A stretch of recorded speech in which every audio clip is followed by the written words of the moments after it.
activity can be challenging. Witnesses may be too frightened to formally complain for fear of retribution. I am calling on members of the Legislative Assembly and residents to report illegal activity in public housing so that the local housing organizations can address the issues and help keep residents safe. Housing NWT has limited options to address illegal activity, but this is slowly changing. Last year, local housing organizations met with the RCMP and have built a relationship that allows the RCMP to share information that can support expedited rental office hearings. As a result, the Inuvik Housing Authority has been successful in obtaining expedited rental office hearings due to illegal activity in public housing units. But make no mistake, Mr. Speaker, Housing NWT does not evict tenants on a whim. Evictions are the last action in a long process seeking to address non-compliance with a tenancy agreement. At each stage of the eviction process, Housing NWT staff work collaboratively with tenants to recommend appropriate support services. If a tenant takes corrective action to follow their tenancy agreement, they can avoid eviction. If the agreed-upon actions are adhered to, the local housing organization may amend the application to the rental officer and continue to work with the tenant. Mr. Speaker, people are on the waiting list for public housing deserve fair treatment. Allowing tenants who continue to cause disturbance to stay in public housing after the rental officer has ruled that the tenancy should end is unfair to other people who are waiting to access public housing. In the 2023-2024 fiscal year, the rental officer issued 63 eviction orders to public housing tenants. 18 tenants were evicted. Of those evictions, 3 were evicted under Section 46 of the Residential Tenancies Act for illegal activities, and 13 evictions were due to disturbances. As I mentioned earlier, illegal activity can be hard for local housing organizations to prove, but they often go hand in hand with repeated disturbances which could lead to eviction. So far this fiscal year, there have been 7 evictions from public housing. 2 of those evictions were due to illegal activity and 3 were due to disturbances. Mr. Speaker, the 20th Legislative Assembly is committed to keeping residents and communities safe. We will continue to do this with the support of the RCMP, local housing organizations, the rental office, and communities. Point 90, Mr. Speaker. Thank you, Minister responsible for Housing and NWT. Minister statements. Minister for Workman Safety Compensation. Mr. Speaker, the Workers' Protection Fund provides a no-fault insurance coverage for employers and benefits, and care for workers in events of workplace injury. All employers share the cost of this compensation system by making payments based on their assessable payroll, which is the amount of earnings they report for each worker and a group rate for their industry. Each year's assessment rate must generate enough revenue to cover all the current and future costs associated with workplace injuries occurring in the assessment year, including health care, rehabilitation, wage replacement benefits. Effective January 1st, 2025, the Workers' Safety and Compensation Commission will introduce 2 distinct years maximum insurable remuneration, or YMAR values, for the Northwest Territories and Nunavut. YMAR is the maximum amount of salary or wages for which a worker is fully covered by the WSCC in an event of a workplace injury, and sets a dollar limit on the amount of payroll that employers report per worker. The decision to have separate YMARs is based on the changes to the average weekly earnings of each territory, and the WSCC's goal is to ensure that the minimum of the 70% of the NWT and Nunavut workforces have their earnings totally covered in an event of an injury. Employers will receive notification next month of their individual industry group rate for 2025, along with the YMAR value of each territory for the upcoming year. I am pleased to announce that through strong stewardship of this fund, the WSCC can maintain the average employer assessment rate for 2025 at $2.40 per $100 of assessable payroll, and the amount has not changed since 2020. The WSCC will continue to monitor workplace safety trends to better determine where the support and resources are needed to help workers in the Northwest Territories and Nunavut. Thank you, Mr. Speaker. Thank you. Minister responsible for Workmen's Safety and Compensation Commission. Minister statements. Minister statements. Member statements. Member from Frame Lake. Thank you, Mr. Speaker. Mr. Speaker, today I rise to speak about the lessons learned from the 2023 wildfires regarding insurance. On May 27th, the Minister of Municipal and Community Affairs discussed the importance of having insurance and ensuring residents are aware that proof of insurance or prior refusal is required to be eligible for the Disaster Assistance Program. I have questions about what exactly residents need to provide to show they have been refused coverage, Mr. Speaker. How can residents demonstrate uninsurability, especially after homes have been destroyed by fire? The minister said, I quote, "Fire insurance is usually included in general insurance for residents and businesses, and all homeowners, tenants, business owners, and organizations should check their insurance coverage with their provider." But, Mr. Speaker, many residents do not qualify for insurance or cannot afford it. Home and fire insurability are major concerns in this territory now, and I know it's affecting a lot of residents in my riding. Insurance costs are skyrocketing, and it's become a big cost of living issue quickly, as if we needed another one. I would like to know what mitigation efforts the government can undertake to help reduce the cost of insurance. The Insurance Corporation of British Columbia is a provincial crown corporation in British Columbia that provides vehicle insurance. I am curious to investigate what we can do here in the territory.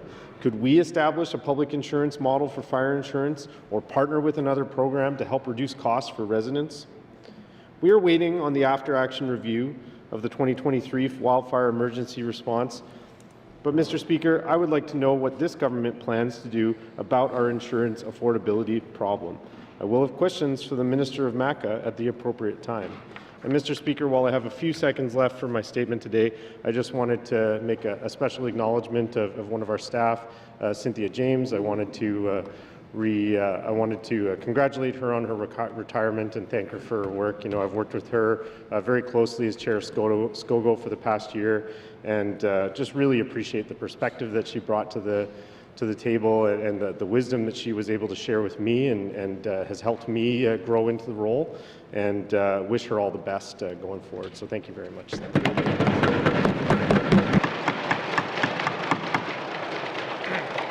Thank you, member from Frame Lake. Member statement. Member from Great Slave.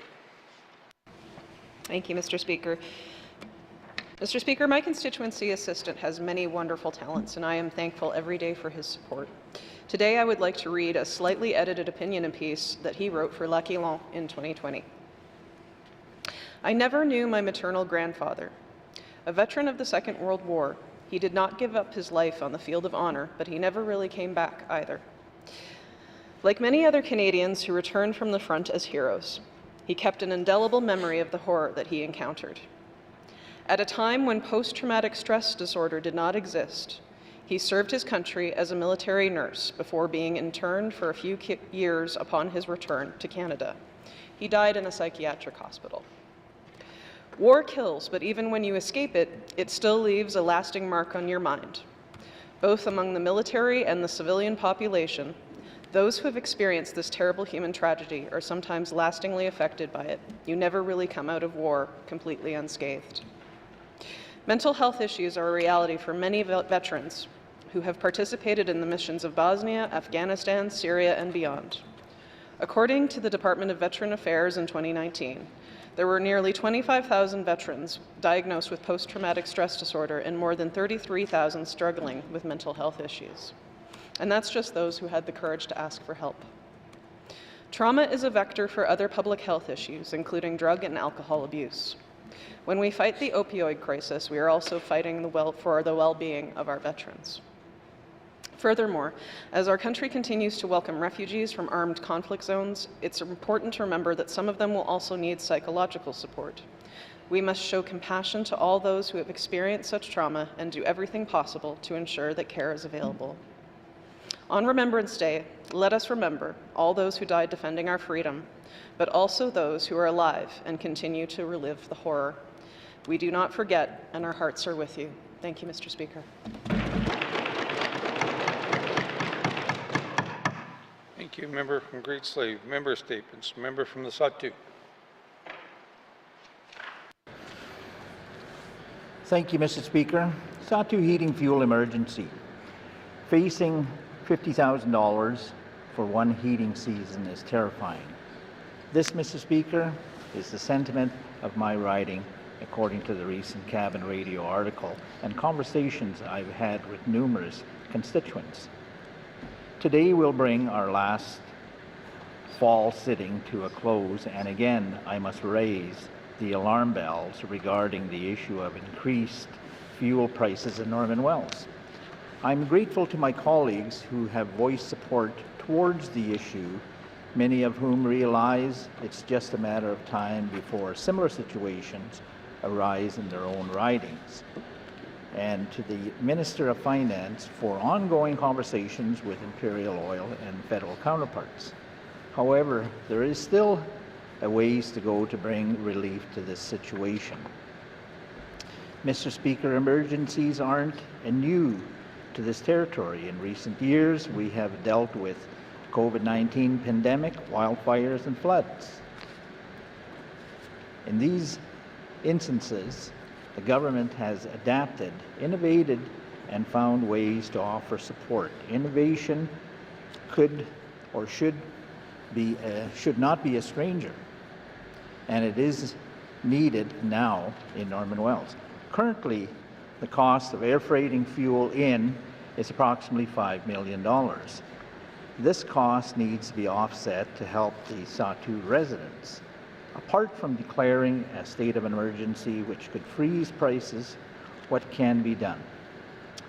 How can we divert funding to offset these costs, Mr. Speaker? Are there options to pull from the carbon tax revenues or funding from devolution royalties, for example?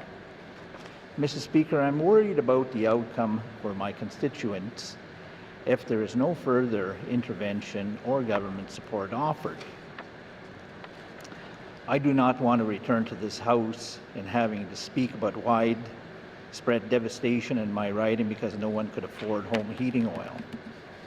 I want to ensure that the Premier and Cabinet grasps the severity of what this could mean in the hardships, winter pressures coming.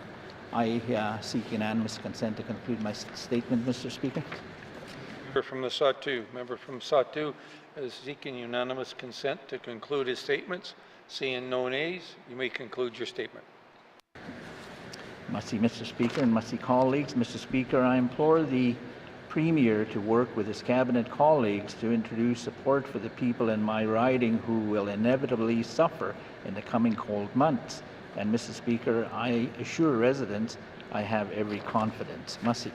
Hear, hear. Thank you, member from the Sahtu. Member statements. Member from Range Lake. Mr. Speaker, these days we face a challenging global landscape with tense conflicts and political developments around the world. However, while the future may be uncertain, what we can be certain of is our country is safer thanks to the unimaginable sacrifices generations before us made to preserve the values of freedom and democracy during conflicts stretching back centuries. Every year, we wear these poppies over our hearts to remember the sacrifices of our armed service members, all of whom came back from world wars drastically changed, mentally and physically. And tragically, too many paid the ultimate price. This tradition began immediately after the First World War, as society came to terms with the scale of lives lost and the realization that war still stubbornly persisted into modernity. And if anything, technological advancement made wars even more destructive. While Remembrance Day has different names across the world and is celebrated on different dates, the spirit remains the same, a spirit of both profound grief and gratitude for those who gave everything in the line of duty. In many of these countries, they too remember the enormous contribution Canadian soldiers had on their own liberation from tyranny, because we were not just fighting for ourselves, but for nations around the world. We should share in our pride that Canada and Indigenous nations have always been home to so many young men and women who were ready to rise to the occasion when the world needed them. So let's reflect once more on what it took to stand here today as democratically elected representatives of the people, doing our best to serve all our constituents, no matter their identity or their ability, and strive to support the veterans who bless us today with their presence. We will remember them. Thank you, Mr. Speaker. Thank you, member from Range Lake. Member statements. Member from Inuvik Boot Lake. Thank you, Mr. Speaker. Mr. Speaker, we won't be meeting again now until after Christmas, but I wanted to ensure everyone, certainly the work will continue.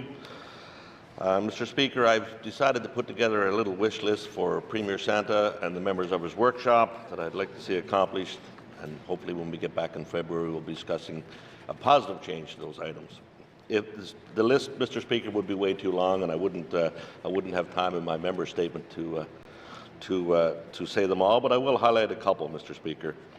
First of all, I wish for relief for the people of Norman Wells with the issue they're having with the cost of living and their crisis with fuel, as my colleague from the Sahtu has mentioned. Mr. Speaker, a solid plan to ensure we stand by our commitment to again, to prioritize housing for all the residents in the Northwest Territories. That we continue to provide action to support and curtail the ongoing drug crisis that many of our communities are facing, Mr. Speaker. That we see meaningful action to deal with the issue facing our continuing healthcare crisis, Mr. Speaker. And Mr. Speaker, I'd like to thank my colleagues for this week. It's been a trying couple of weeks, obviously, in this House. I'd like to thank them for their hard work, their dedication, and their passion as we work through the issues, we work through the capital budget and other things that we've had to do this session. I'd like to say certainly a Merry Christmas to all our staff, to my colleagues here, to the residents of Inuvik and the residents of the entire Northwest Territories, and I look forward to getting home, doing some work in my constituency, and seeing everyone again. So thank you, Mr. Speaker. Thank you, member from Inuvik Boot Lake. Member statements. Member from Yellowknife Centre, Yellowknife North. Thank you, Mr. Speaker. Mr. Speaker, last night we passed a bill to allow the creation of a trust that would provide resources to support Indigenous-led conservation initiatives long into the future. Now, we were also tired by that time last night that we kept our comments relatively short. So I wanted to take this opportunity to highlight the incredible potential of this initiative, not only in terms of conservation and Indigenous self-determination over Indigenous lands, but also its economic potential. We often struggle to find our competitive advantage as a territory in terms of things that can drive our economy. We focus on all our disadvantages, all the things that we don't have, like I was speaking about in my member statement on Wednesday. Our territory is a vast 135 million hectares with many remote communities and very little infrastructure. But we can also turn those challenges into an economic advantage. And that's exactly what Project Finance for Permanence has done. To quote the project's strategic plan, few places on Earth offer the opportunity to build on existing momentum, to support local Indigenous-led objectives, and achieve globally significant conservation and economic development outcomes. The NWT is one such place. Now, under the Our Land for the Future agreement, Canada will invest $300 million to be matched by $75 million in private funds. So that's a total of $375 million for the exclusive use of Indigenous governments. It is expected to create over 5,000 jobs, and every dollar in investment will create more than $4 in economic impact. Now, this will not be a fly-in, fly-out workforce. This is something where only our own people are the ones who can do this work. For example, the Indigenous Guardians programs, which have already been taken off and shown to be very successful. Conservation is a sector where we can truly capture all the socioeconomic benefits, and it goes far beyond wages to physical health by keeping people active and cultural health through the everyday practice of culture and traditional knowledge. Now, Indigenous communities and governments have been working hard for so many years on this initiative to get us to this point where we're signing this momentous agreement. So I commend them on their work. Young Life North, your time is up. Mr. Speaker, may I have unanimous consent just to conclude my statement? Thank you. Thank you, member. Member from Young Life North is seeking unanimous consent to conclude her statement. Seeing no nays. We have a nay. Sorry, member from Young Life North. Member statements. Member from Young Life Centre. Thank you, Mr. Speaker. Burgundy recently released a letter which some could say was completely unfortunate on their approach. They could have gone about this a little bit differently.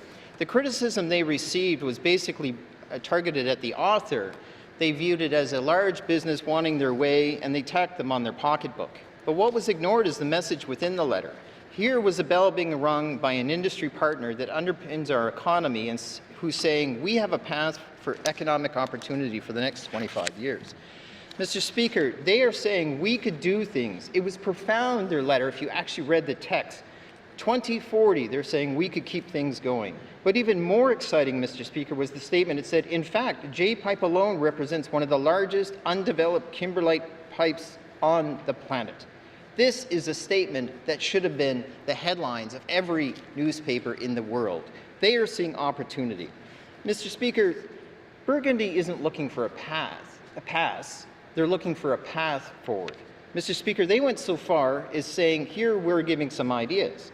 They throw several easy-to-read headlines, such as mine reclamation provisions, and they talk about the cost of holding money back. And what they're really asking for is, can we do a progressive return of their deposit? Any situation of asking, if you've done 50% of the work, why are you holding on the money, as an example? Return some of it. Find a way. They're concerned about valuation. Can we speed up the process? All within the GNWT's reach. Mineral Resource Act. They're not asking to say we don't want to have regulations. They're just saying, can we be grandfathered? But more importantly, if you read the message saying MRA regs have been out for years and years to come, we're just looking for some transparency about the hidden unknowns. Mr. Speaker, under environmental permitting, they're not saying change the system and dump the system. They're just saying they view it complicated. Would the GNWT work as a partner? Acknowledge they have challenges and they want to meet them. I don't hear they don't want to be permitted or regulated. I hear we want to do things differently but progressive. Mr. Speaker, the water management is the same argument. They want to work with the Northerners to achieve a good end. Mr. Speaker, ultimately, no one is saying that big business should get a pass. Big business isn't saying they want to pass. They say they want to be a partner in the future. 25 years ahead with the biggest diamond mine pipe should not go ignored. Mr. Speaker, this is a true and genuine opportunity for economic sustainability in the North. Thank you, Mr. Speaker. Thank you, member from Illinois Centre. Member statements. Member from Trinidad-Willity. Thank you, Mr. Speaker. Mr. Speaker, this year I brought the issue up about the cell service in the community of Delo. Public safety is a mandate of this government, and in Delo we have completely poor service in the cell towers we have there. So I have questions for the Minister of Infrastructure as to how we could help resolve that issue. But Mr. Speaker, I would just like to take this time to also, as the session comes to an end, I just want to quickly thank my beautiful darling wife for taking care of the home while we serve as the MLA for the Trinidad-Willity riding.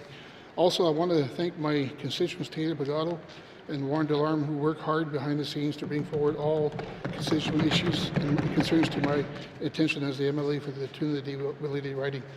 Most importantly, I also want to thank all the translators here today, the Legislative Assembly staff, caterers, and also I want to say thank you to Miss Cynthia James in her retirement, and I want to say a big message to you. Finally, and I just want to say season's greetings to all my colleagues and all residents in NWT and to my constituents in the Tuna de Willowdale riding. This is the time of year where we want to take care of each another, watch over our families, and have a safe holidays. And Mr. Speaker, thank you. Thank you, member from Tuna de Willowdale. Member statements? Colleagues, last session I spoke about a startup basketball program in Fort Liard. Today I would like to add to the story. Carbon Wilson is a 17-year-old Fort Liard student who was selected to play on the basketball NWT team that traveled to the national tournament held in Toronto in August. This is quite an accomplishment for Carbon, who started to play basketball regularly less than a year ago.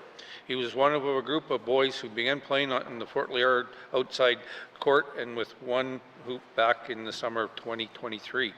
The boys evolved into the Fort Liard Warriors, Fort Liard's first organized basketball team in many years, which gained players as the 23-24 season went on.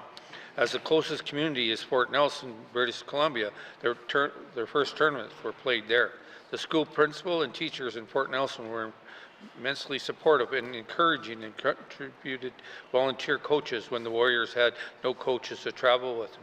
Carbon displayed excellent playing skills and leadership early on and became a Warrior team captain. MACA sponsored a regional travel basketball clinic in the fall of 2023, and Fort Liard was fortunate to have a coach come in. Fort Liard's Recreation was able to bring the same coach back in the spring of 2024, which further developed the players' skills and prepared them for the annual Wolfpack tournament that was held in Fort Simpson. In May 24, him and 4 of his teammates traveled to basketball NWT National and Canadian Summer Games Selection Camp, and Corbin was selected as the first alternate for the team. With strong family support, he was able to attend the Yellowknife training camp for the whole month of July, where he impressed the coaches with his dedication and hard work. He moved from an alternate to a full-fledged team member with a couple of weeks. In the end, he was able to fully experience the national tournament in Toronto, truly a life-changing opportunity.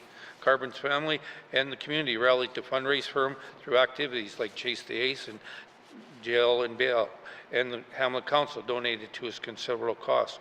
Carbon also participated fully in team fundraising activities at the training camp in Yellowknife.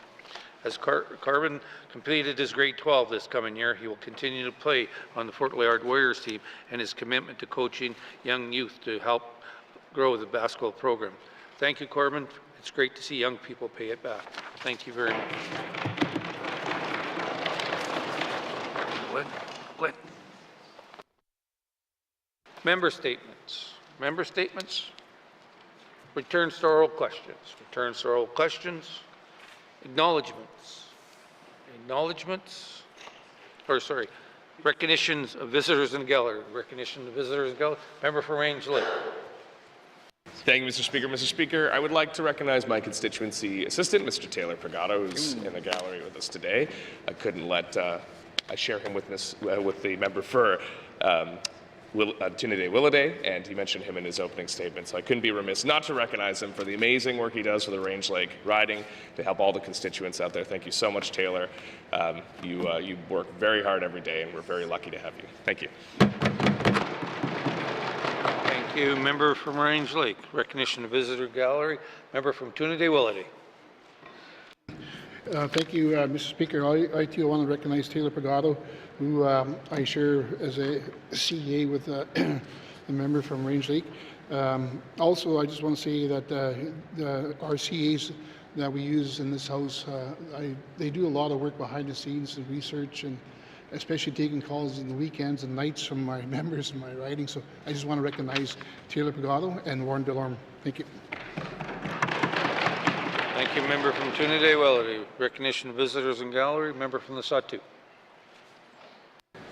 Thank you, Mr. Speaker. I too want to take this opportunity to share my recognition for the staff in this House, the interpreters, the pages that have come and gone, and my colleagues here for the Christmas holidays that are coming up, and have a safe season till we meet again here on February the 5th. And special congratulations to her retirement to Cynthia.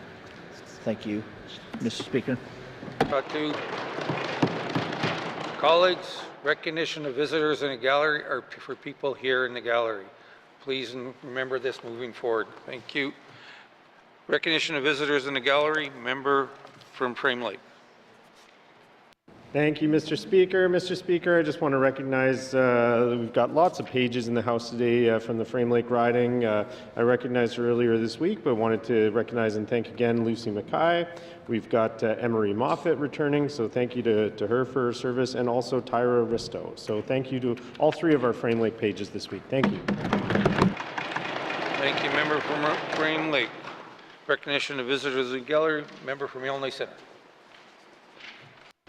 Mr. Speaker, it can never be said enough that our interpreters and translators do an important job, and sometimes I don't know how they keep up with us when we get going, but acknowledging one particular translator, Ms. Sarah Cleary. She's a constituent and she's a translator extraordinaire. Grateful for her services and her kind friendship. Thank you, Mr. Speaker. Member from Yellowknife Centre. Recognition of visitors in the gallery, member from Yellowknife, Here South. Thank you, Mr. Speaker. I'd like to recognize Elise Scott, Chief Governance Officer with WSCC. Thank you, member from Here South. Recognition of visitors in the gallery, member from Yellowknife South.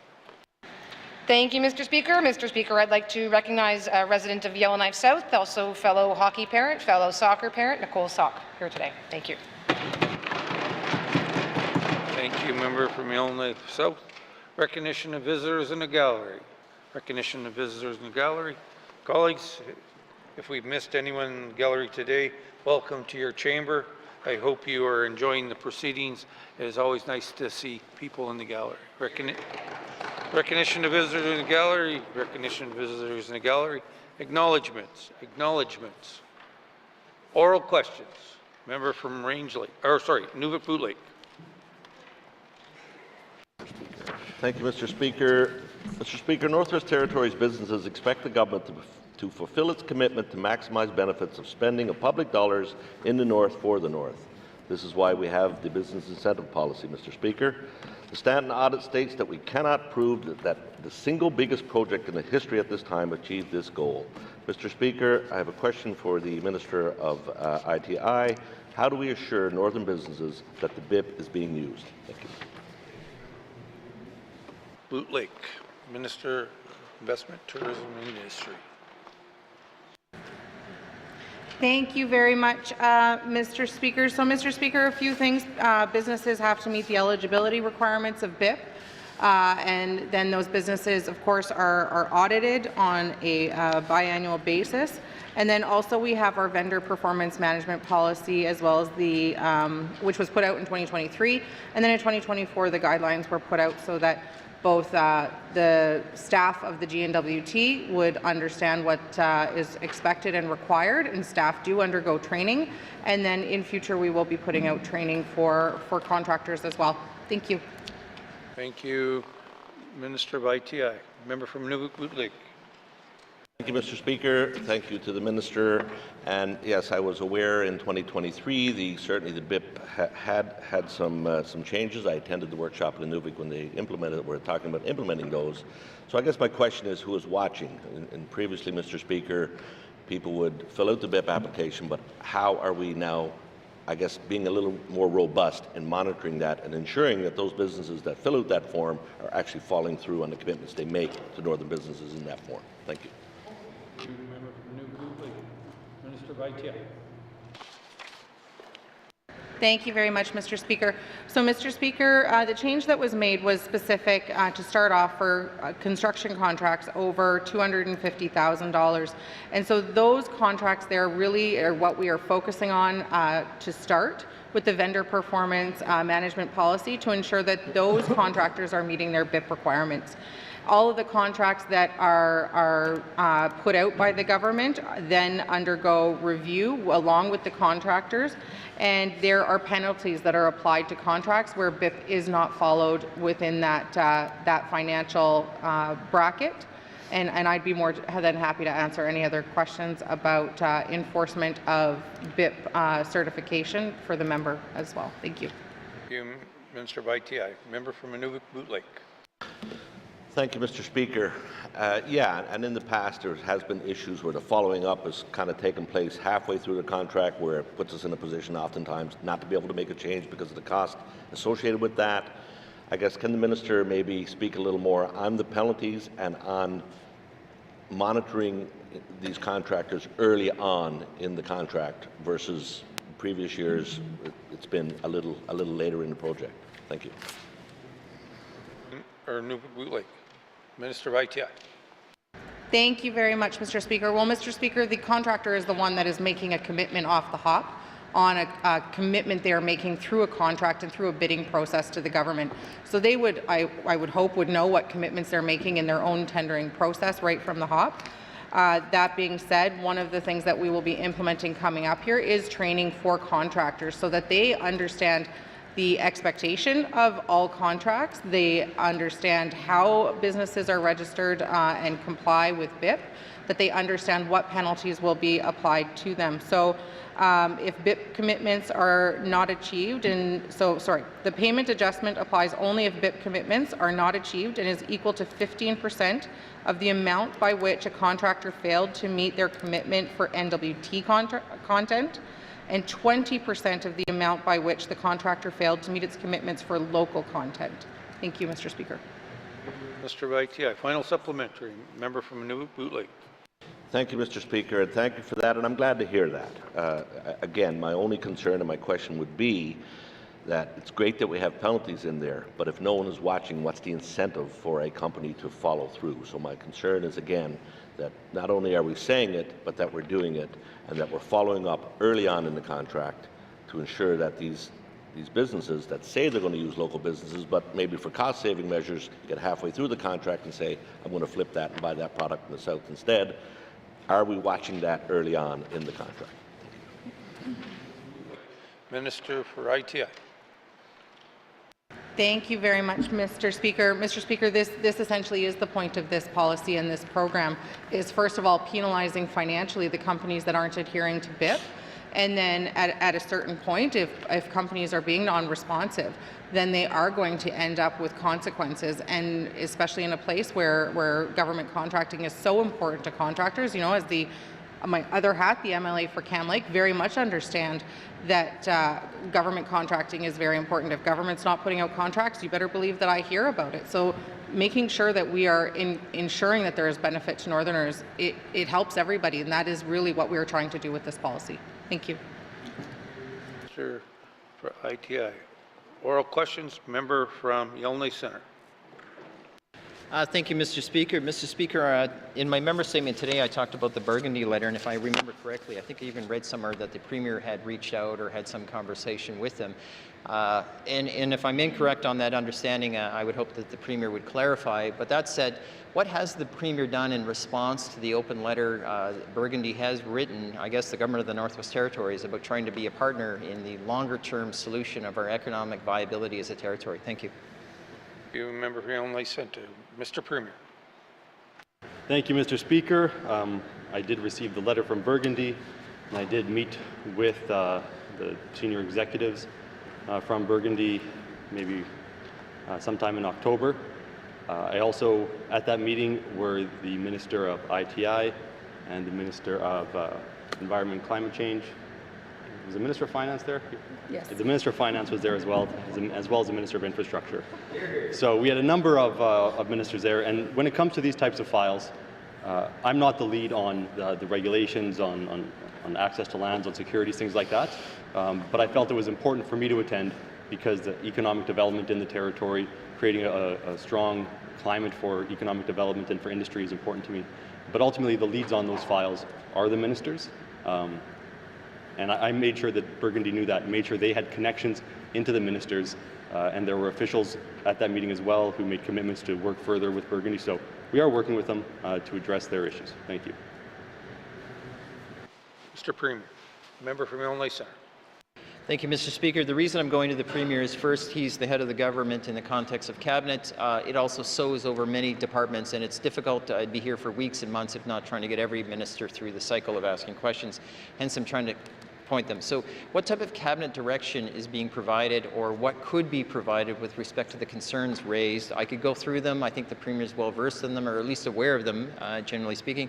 But I want to emphasize just on one micro statement, which is the J-pipe alone represents one of the largest undeveloped kimberlite pipes on the planet. Mr. Speaker, does that inspire the government to call to action ways to work with Burgundy? Thank you. Mr. Premier. Thank you, Mr. Speaker. And J-pipe's a good example of the vast resources that we have here in the Northwest Territories. 1.3 million square kilometers, much of it contains a number of diamonds, precious metals, rare earth elements, critical minerals, timber, wildlife, all sorts of natural resources that the people of the North can benefit from, and resources that we should be able to benefit from. And we are doing that by working with industry, working on streamlining our regulations to the extent that we can, understanding we're just one partner in land management in the Northwest Territories. We manage the land collaboratively with the Indigenous governments, and the Government of Canada also has a role. So part of what we need to do is explain to industry what it's like to do work up here. To that end, I've mandated the ministers of ECC and ITI to work together so that industry will have a single window to come to, and so they can hear from the regulators, hear from those who are promoting development, and help get their way through that process of right from exploration to mining. So that's just one of the things that we're doing here. Thank you, Mr. Speaker. Thank you. Premier, member from Illinois Centre. Mr. Speaker, Acadi's been in business approximately 25 years. They're proposing they could be here another 25 to 2040. They hire at least 350 Northerners, according to their letter, Mr. Speaker.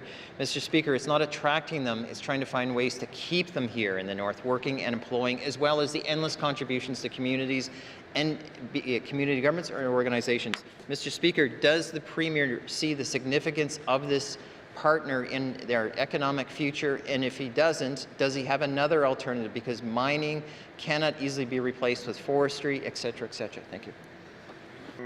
Member from Illinois Centre. Mr. Premier. Thank you, Mr. Speaker. And yes, of course, I see the benefit of having Burgundy here and all of the direct employment that they provide to Northerners, as well as all the spin-off employment, all the services provided by contractors across the territory.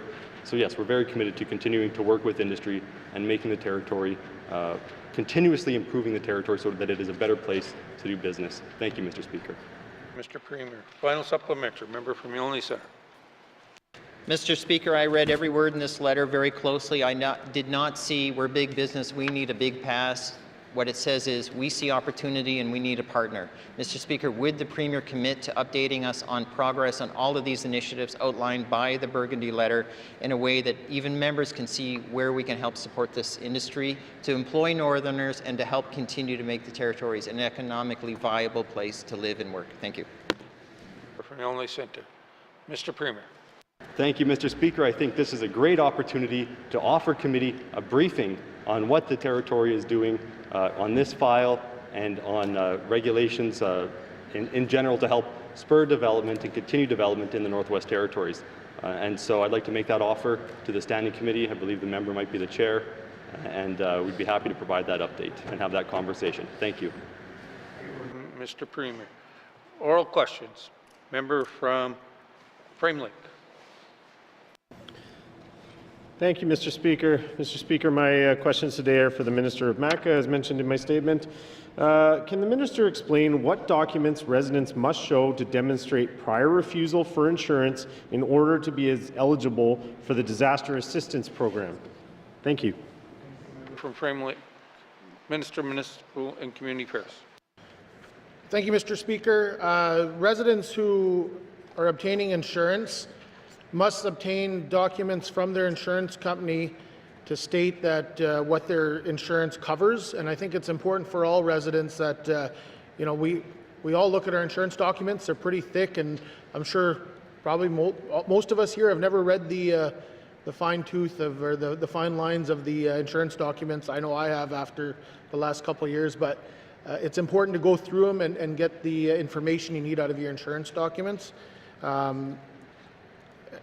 If you have documents that are showing that you refused uncertain coverage, it's important to have those ready. Thank you, Mr. Speaker. Thank you, Minister, Municipal and Community Affairs. Member from Frame Lake. Mr. Speaker, what is MACA doing to help residents understand the steps that they need to follow in order to have proper insurance documentation? Certainly, I have residents I'd like to get this message out to, so what can I share with them, Mr. Speaker? Thank you. Member from Frame Lake, Minister, Municipal and Community Affairs.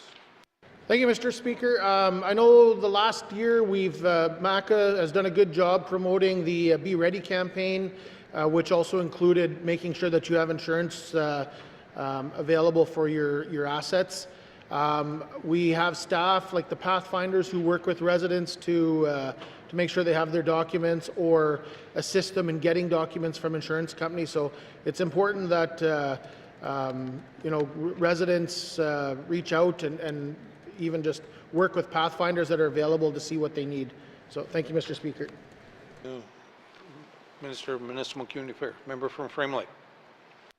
Thank you, Mr. Speaker, and if the Minister doesn't mind following up with an email or something with some information I can share with residents, I'd appreciate it. Mr. Speaker, the issue of affordability seems to be one of the most difficult items. Can the Minister describe how residents who can't afford insurance, in particular, need to document their efforts to obtain eligibility for disaster assistance? Is there something that can be done to help residents who simply can't afford the insurance quotes that they're receiving and are not necessarily being refused? Thank you.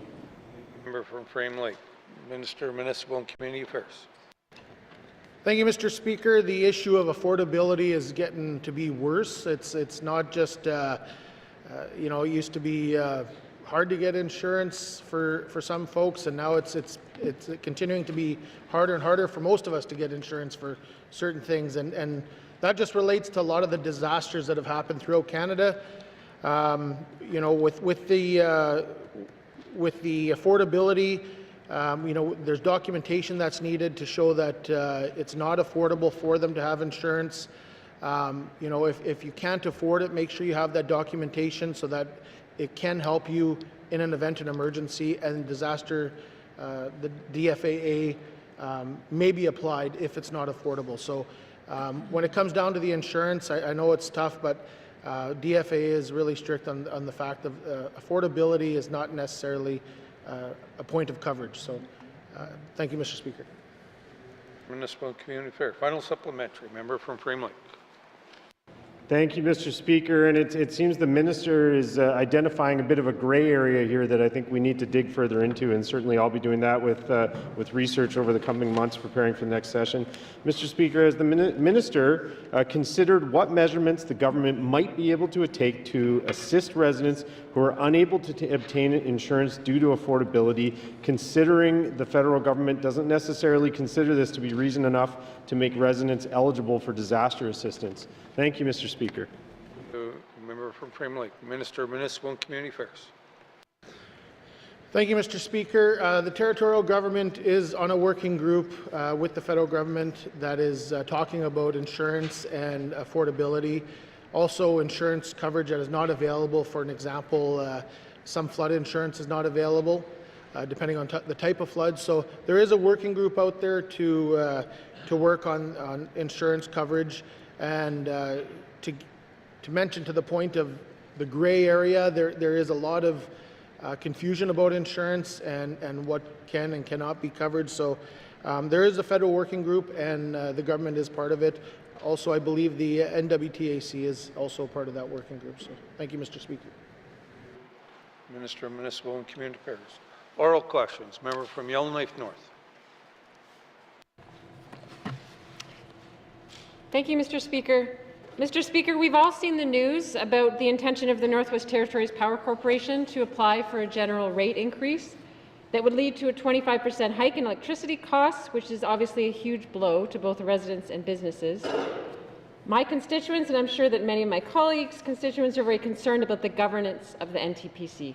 So my questions are for the Minister of the Northwest Territories Power Corporation. First, what are the Minister's plans to create a truly independent NTPC board instead of a board made up of deputy ministers and ADMs? Thank you, Mr. Speaker. Member for Yellowknife North, Minister responsible for NWT Power Corp. Thank you, Mr. Speaker. Mr. Speaker, this is something that is a commitment from the very end of the last government and carrying forward, and one that I'm certainly happy to action. One of the first things that we do need to do is make sure we design what an appropriate and professional board and Deputy Minister board is going to look like. So the intention there is to ensure that we are outlining what the criteria will be for an expression of interest.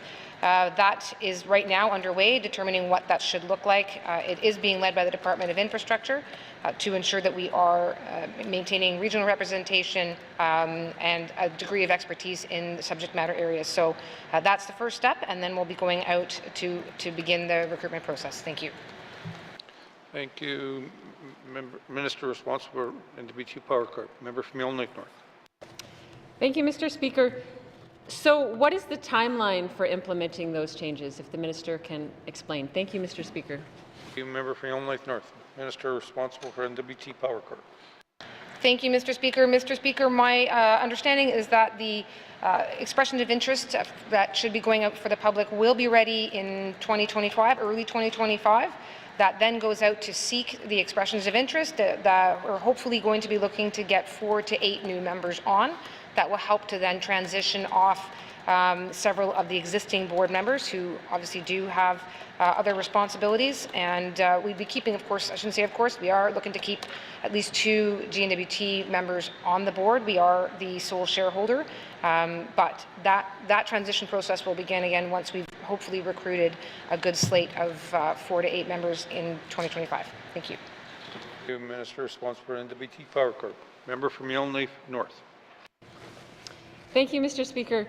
So how will the Minister ensure that the new NTPC board has the appropriate expertise and experience in both the electricity business and in public energy policy to ensure that we can create a modern, forward-thinking, efficient and accountable board? Thank you, Mr. Speaker. Thank you, Member from Yellowknife North. Minister responsible for NWT Power Corp. Thank you, Mr. Speaker. Mr. Speaker, that is exactly the importance of ensuring that we get now a process that's clear and that's well thought out in terms of what we are looking for before the expression of interest goes out. Designing a matrix of board composition.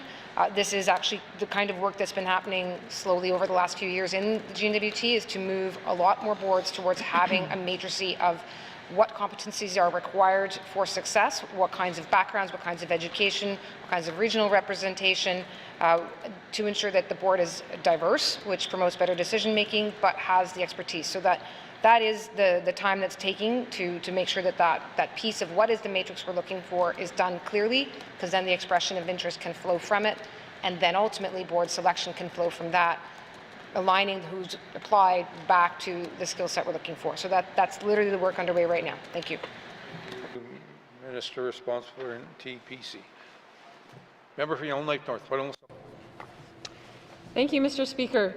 So given the challenges that we often speak about in this House around accountability of independent boards, whether it's education, health, housing, how will the Minister ensure that an independent NTPC board can be held completely accountable to NWT residents? Thank you, Mr. Speaker. North. Minister responsible for NT Power Corp.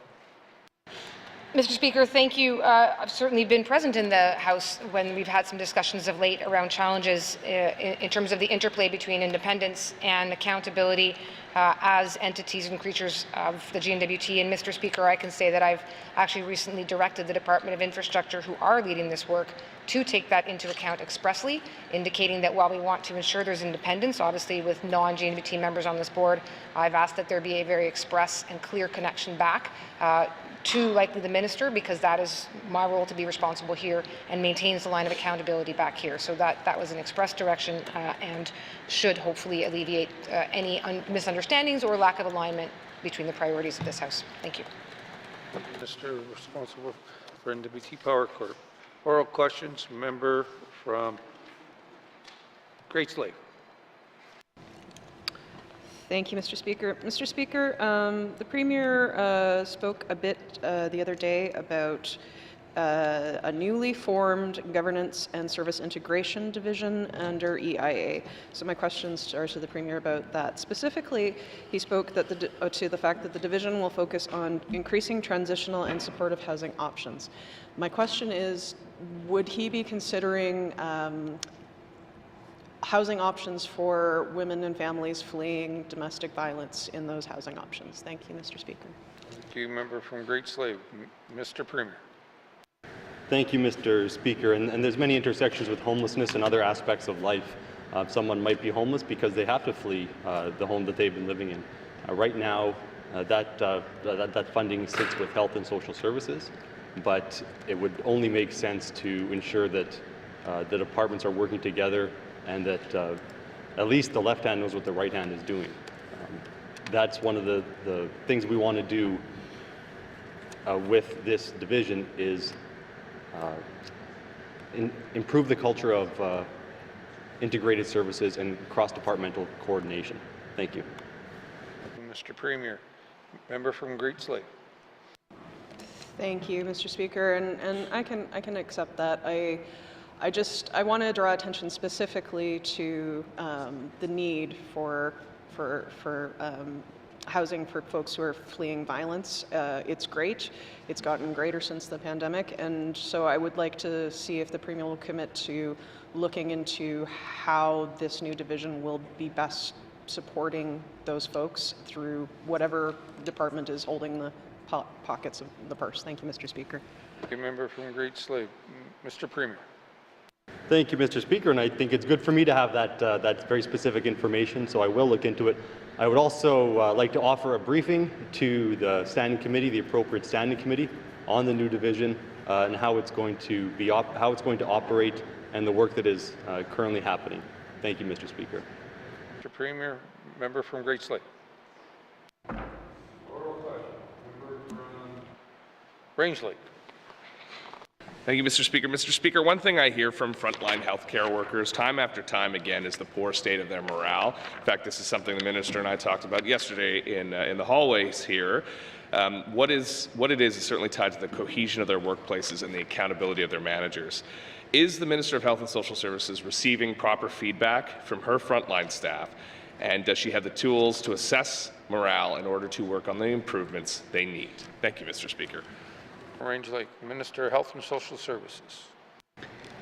Thank you, Mr. Speaker. Mr. Speaker, the makeup of the authority for the operations, which are the frontline staff, which we hear a lot about from the members of this House, it lies within the NTHS Northwest Territories Health and Social Services.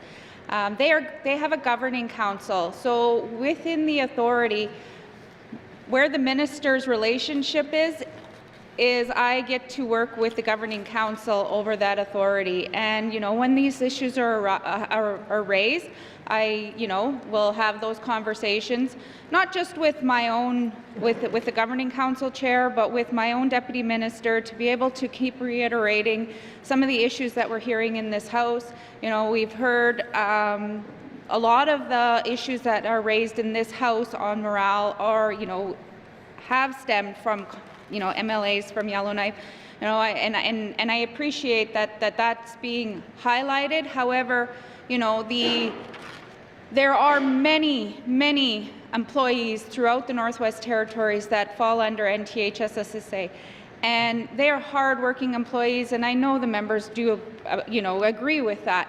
However, there are, from my end, from the information that I'm getting, is a lot of it is that there's a lot of vacancies, and They have just recently signed their new collective agreement, so maybe some of those changes that they negotiated in that collective agreement will help with this. But again, they have just signed that collective agreement, and I'm hoping that we'll see some changes with employees and in recruitment in that area. Thank you, Mr. Speaker.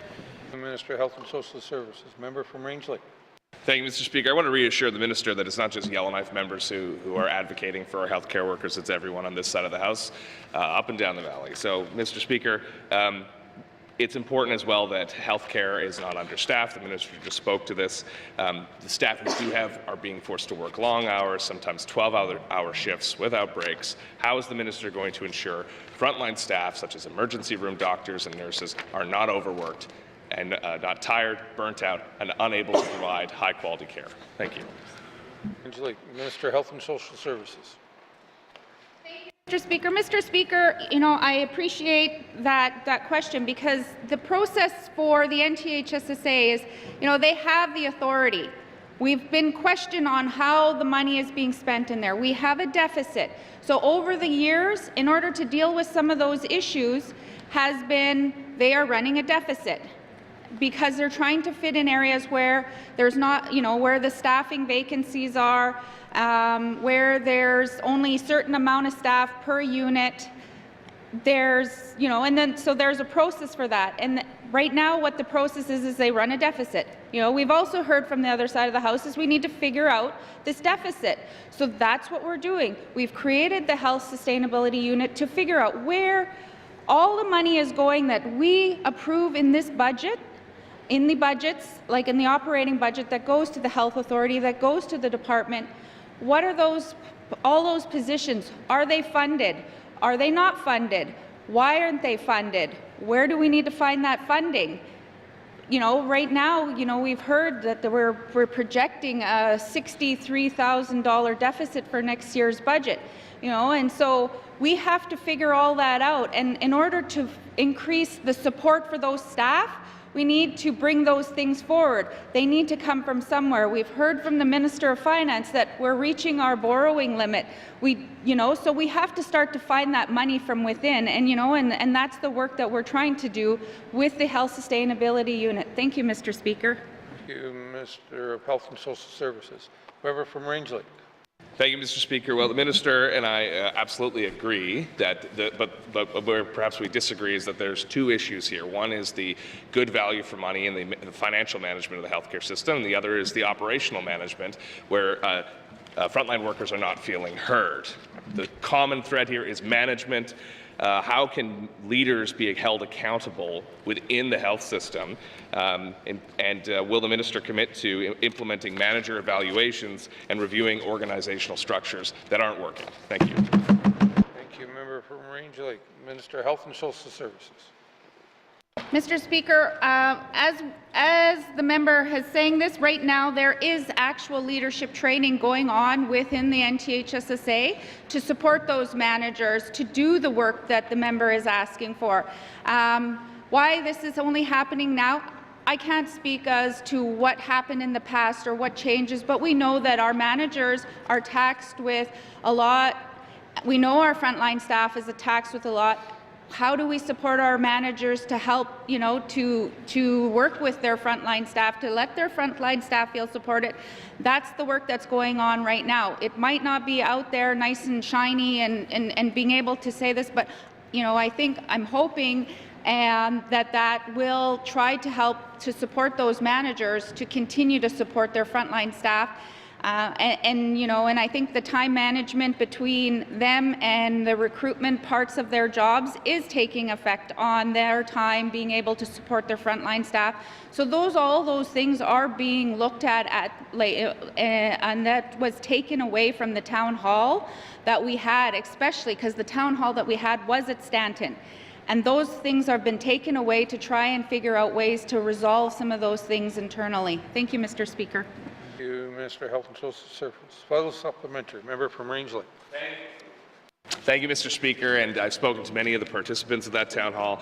Many of those staff have mentioned their concerns, that they do a lot of work mentoring other staff, helping them with their concerns, and they feel like there's not a transparent non-biased staff person whose job is to go back and specifically take their feedback and issues with an open mind.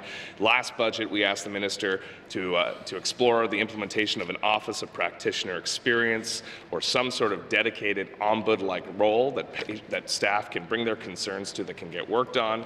That's not the role of the current office, the current patient experience unit. That's more for patients. We need something for practitioners. The minister committed to look at it. Can she update the House on how far they've come so we can get that unbiased person for our staff to speak to when they have a concern? Thank you, Mr. Speaker.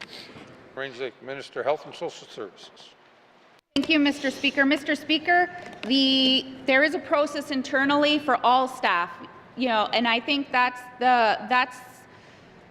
the tool that they need to use. And from when I speak to the senior staff, they're not hearing. And so if that's an issue, then, this is what I've recommended to the staff. If they're not getting an answer from their immediate direct supervisor, then they go to the next level. And, and I mean, coming directly to the minister's office, a lot of this stuff is operational. A lot of it is staffing, and the things that the member brings up. They also have a union that is independent and that is there to protect them, that they do pay for. So they can also use that tool. Thank you, Mr. Speaker. Minister of Health and Social Services. Oral questions. Member from Trinity, Willity. Thank you, Mr. Speaker. Mr. Speaker, the 20th Assembly set 4 priorities, and the 4th one is save residents and communities. Mr. Speaker, all communities in Northwest Territories have fire cell towers that they have access to in the event for emergency purposes. Mr. Speaker, my constituents in D-Low struggle to have cell services for emergency. My question is to the Minister of Infrastructure. How can the GNWT infrastructure work with CRTC, cell phone providers to provide much needed cell towers in the community D-Low for emergency purposes? Thank you, Mr. Speaker. Member for Trinity, Willity. Minister of Infrastructure. Thank you, Mr. Speaker. Mr. Speaker, I can speak for the work that's happening within the Department of Finance and that has been underway for some time. We have advocated and continue to advocate to CRTC as well as to federal colleagues in ISED responsible for the broadband fund that these funding pots need to be available to support telecommunications around the territory, around remote communities, and to better support these access points. So this was an opportunity when we saw some increases in funding. For example, when the broadband line went up to Wati, it was an opportunity for the Clecho government, a project on their lands. There could be opportunities here for YKDFN projects on their lands, and we certainly do want to see those opportunities made available with funds that are otherwise available on the table. So we'll continue that advocacy. Thank you, Mr. Speaker. Minister of Infrastructure. Oral questions. Sorry, member from Trinity, Willity.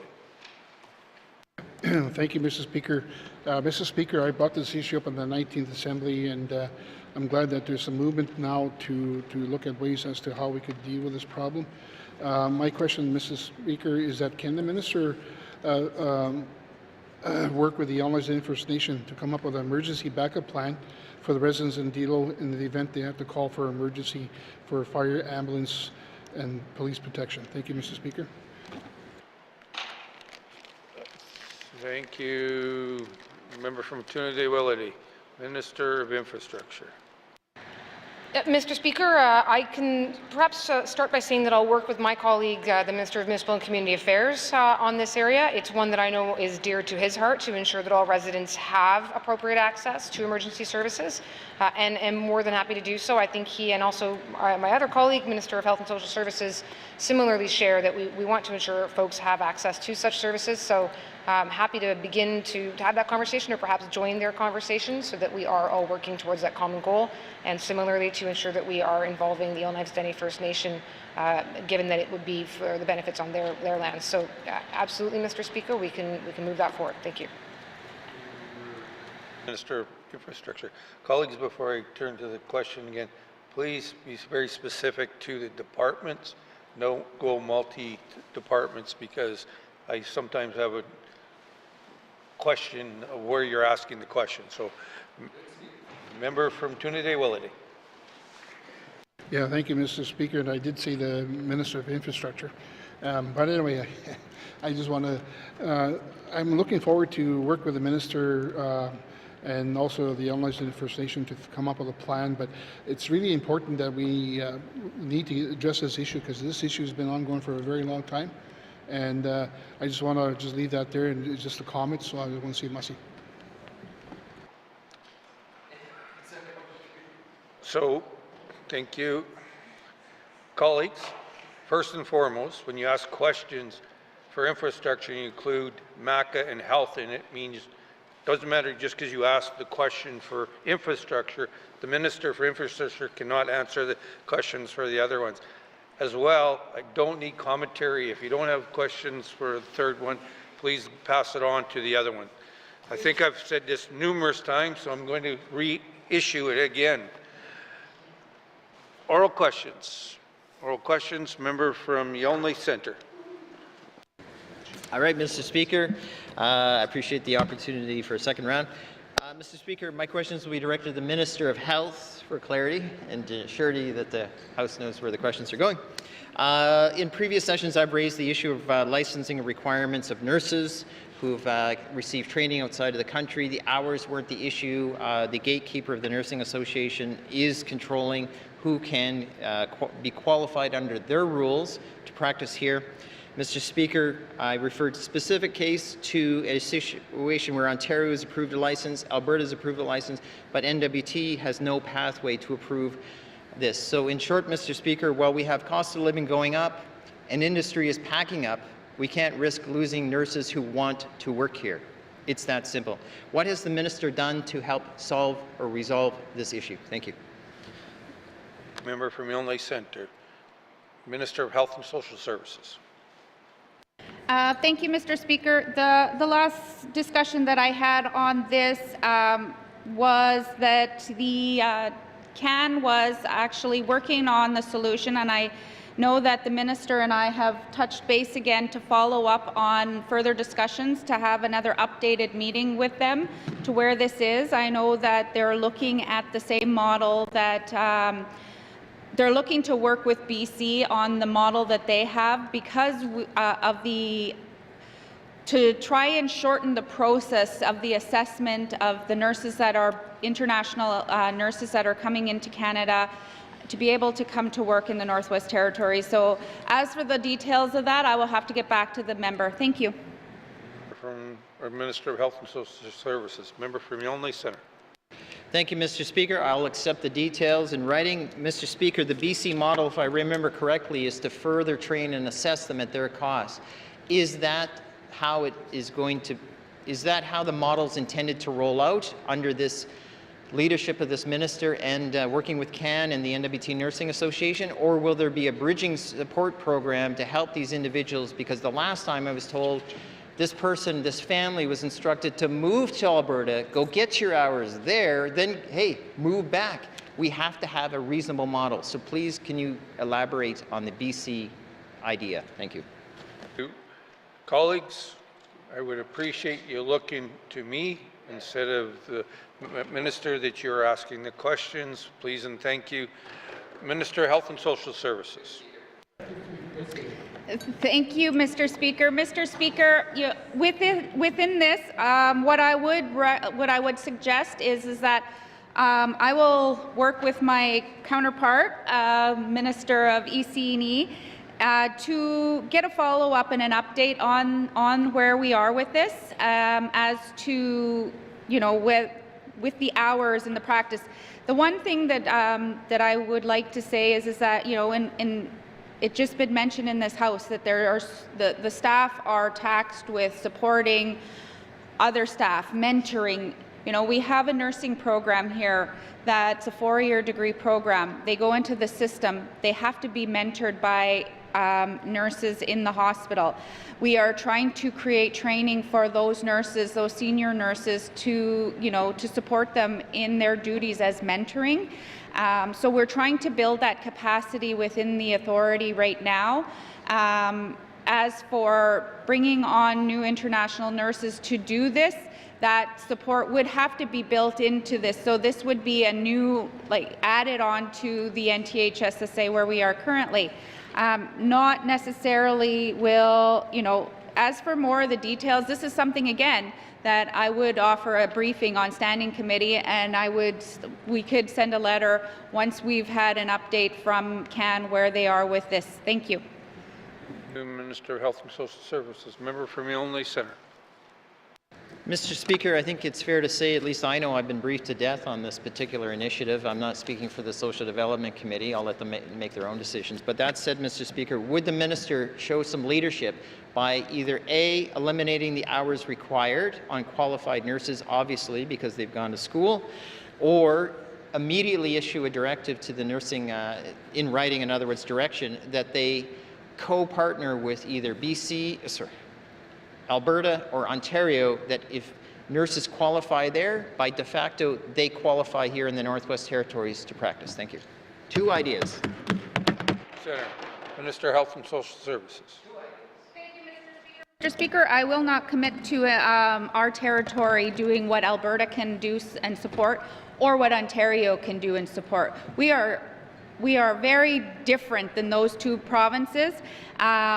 What I do know that in hearing from what's going on in Ontario, they're now having to build in supports within their health system to support their quick transition of allowing international nurses into the system. So now they're having to build in supports for that. That is not something that we can just turn around and do. We already have a taxed healthcare system and frontline workers that would need to do this. So what I will commit to is getting more information as to where we are ready for this, and again, providing that, whether the member has fully aware of this, standing committee may, and some of the other members, we would love to have more nurses into our system, and how we get there, we need to make sure that Northwest Territories and the frontline staff that are going to be mentoring them can support that. Thank you, Mr. Speaker. Minister of Health and Social Services. Final supplementary. Member from Yonge Centre. Mr. Speaker, we have genuine qualified professionals who want to live here in the Northwest Territories. They want to be contributing to the fabric of who we are and where we're going to be to care for our Northerners. Mr. Speaker, they view this, in short, as protectionism without creating opportunities that we're inviting. Mr. Speaker, would the minister be willing to assess and recommend the elimination of those hours required to practice, assuming they qualify in all other areas of education and experience? Thank you. Centre. Minister of Health and Social Services. Thank you, Mr. Speaker, that has been my direction. It has been my direction to look at in what circumstances can those hours be eliminated to reduce those barriers. As I can't commit to it across the board for all staff coming in from different parts of the, international agents or international educated nurses coming into Canada. I'd have, that's where I have to draw the line, because I have to ensure that, the staff that are coming in are going to be supported, are going to be able to just, come in and do the work. We have new graduates that are coming out of Canadian institutes that also need to be supported, so we have to balance that. Thank you, Mr. Speaker. Thank you, Minister of Health and Social Services. Oral questions. Member from Range Lake. Thank you, Mr. Speaker. Mr. Speaker, yesterday in Committee of the Whole, the Minister of Finance was speaking to how they were going to satisfy the concerns raised by this side of the House, especially and on the subject of health care. The 3 commitments were completing a review of core programs and services in the health and social services system to ensure equitable and sustainable delivery of health and social services programming. The Premier's doing that. Conduct a review of the leave policies and their implementation for healthcare professionals, and solve the challenges faced in engagement with employees at all levels of the health and social services system. I'd like to ask the Minister of Health and Social Services how she plans to do that last one, solve the problems of engagement in all levels of the system. Thank you. Range Lakes, Minister of Health and Social Services. Thank you, Mr. Speaker. Mr. Speaker, working with the NTHSSA, I think that's the plan, is the new HR human resource plan that will include, working, that's coming up, the People's Plan, that will help to highlight some of those issues and the ongoing conversations that I have with the Governing Council of the NTHSSA at this time, you know, those ongoing discussions that happen, the ongoing the ongoing discussions that I have with my own senior officials to ensure that there is work going on, you know, so that the frontline staff are hearing this. But again, you know, these are some of the things that I would, you know, there's areas that we've heard over and over again that are affected. Like we've heard from other members, you know, like the physicians. We've heard from, like, within Stanton. And it's those issues that I feel like if the regular members need more detail as to what's going on, you know, I can sit here and speak to them in my few little minutes that I have, but I would encourage Standing Committee to highlight the areas that they really want to dig down deep into, and to request those technical briefings and, you know, ministerial briefings as to how we're going to be doing this thing. But right now, there is a lot of work going on within the NTHSSA to try and resolve this issue, and work with the staff. You know, whether I can answer that all here on the floor today, I would take up all the time. Thank you. Social Services. Member from Range Lake.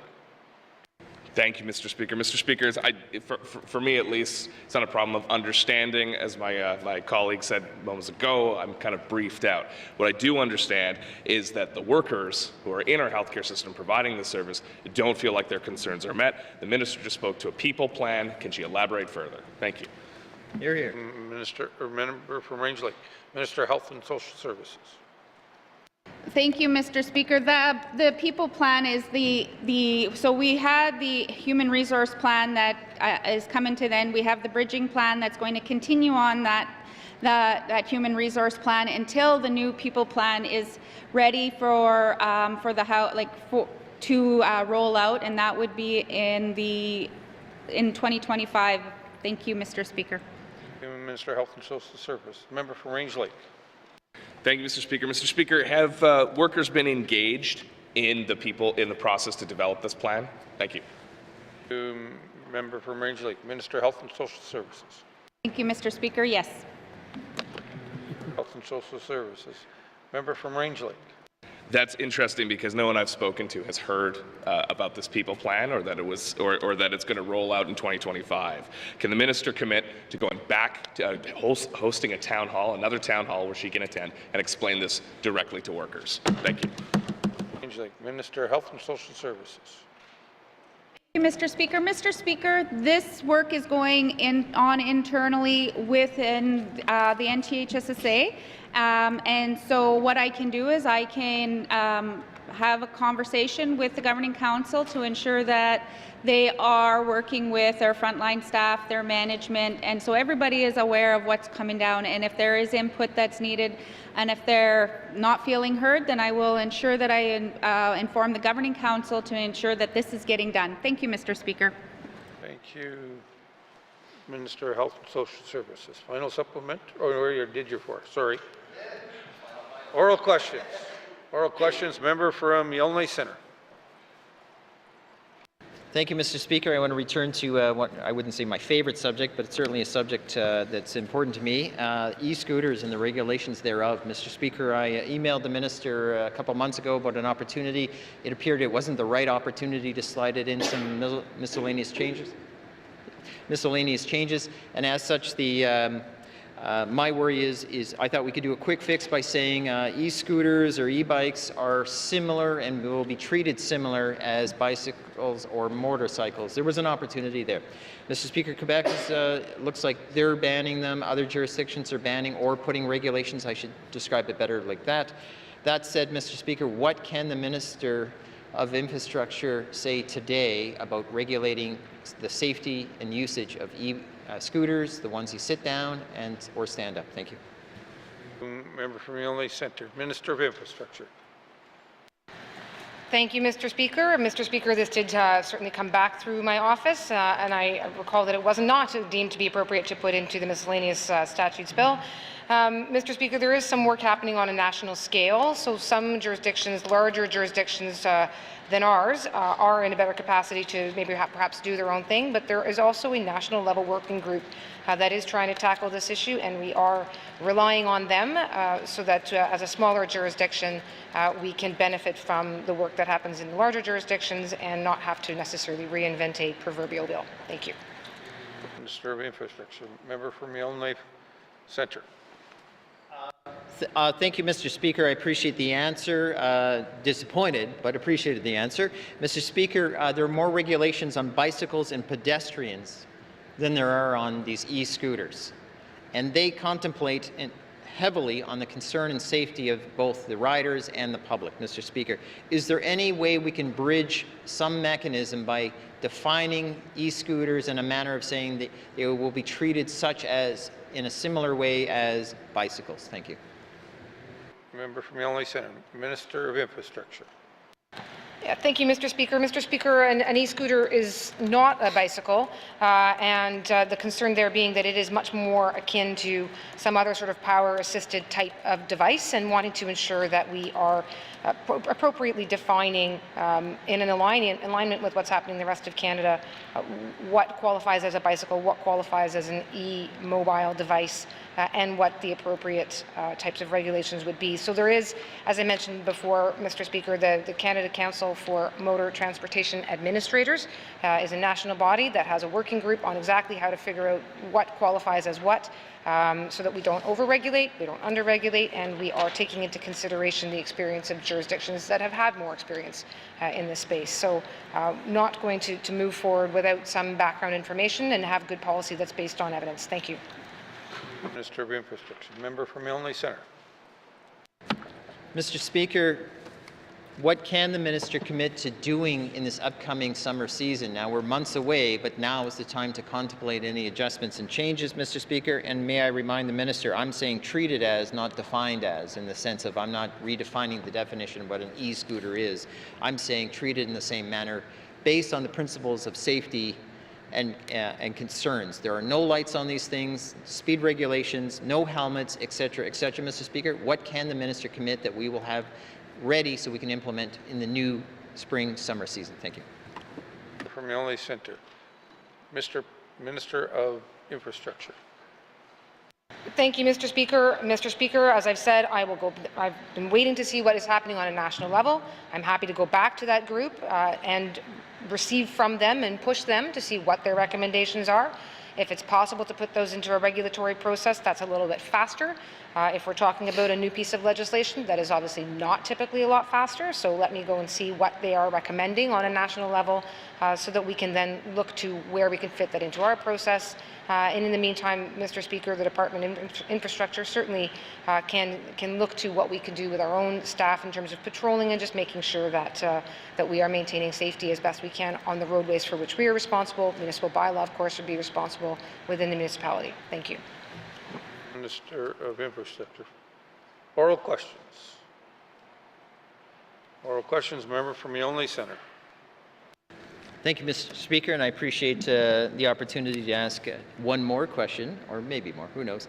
Mr. Speaker, the Polytech continues to be a significant concern in Yellowknife, and they view it as a territorial institution, not just a Yellowknife issue, but because I live here, I get asked about it regularly by people I see at the grocery store, etc.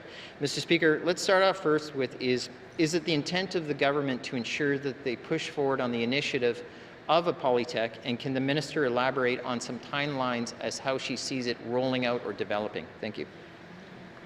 Member from Yellowknife Centre, Minister of Education, Culture, Employment, and this is a different set of questions. Thank you very much, Mr. Speaker. Mr. Speaker, the Board of Governors is currently working on a new set of timelines for the transformation, and once those are finalized, those will become public. Thank you. Thank you, Minister of Education, Culture, and Employment. Member from Yellowknife Centre. Thank you, Mr. Speaker. Maybe the minister can speak to what the timelines actually mean when they refer to transformation, because when I tell the public they're transforming, nobody really knows what that means, and definitions and wording means everything. Hence, can the minister explain what transforming from the intent of an Aurora College into a Polytech means in a manner that the public can appreciate, because a lot of people are really confused by that definition. Thank you. Centre, Minister of Education, Culture and Employment. Thank you very much, Mr. Speaker. Mr. Speaker, the timeline of the transformation has everything from new legislation that would be Polytechnic University legislation.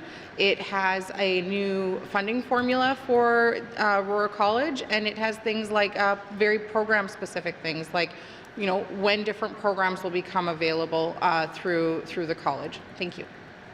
Minister of Education, Culture and Employment. Member from Yonge Centre. Again, I view this issue as a territorial issue, and I can appreciate the stress of my colleagues outside of Yonge that may view it from their point of view.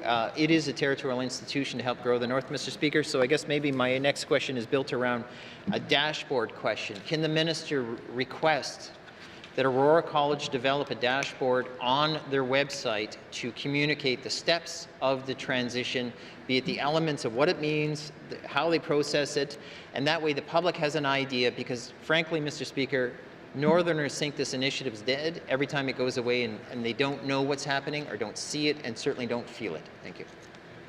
Yonge Centre, Minister of Education, Culture and Employment. Thank you so much, Mr. Speaker. Mr. Speaker, Aurora College Transformation has a very detailed website.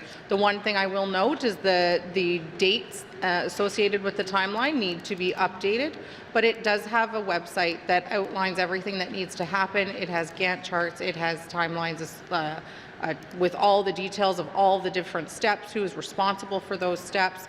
3 of the remaining transformation outlines include the GNWT. Those would be things like the legislation that I was referring to.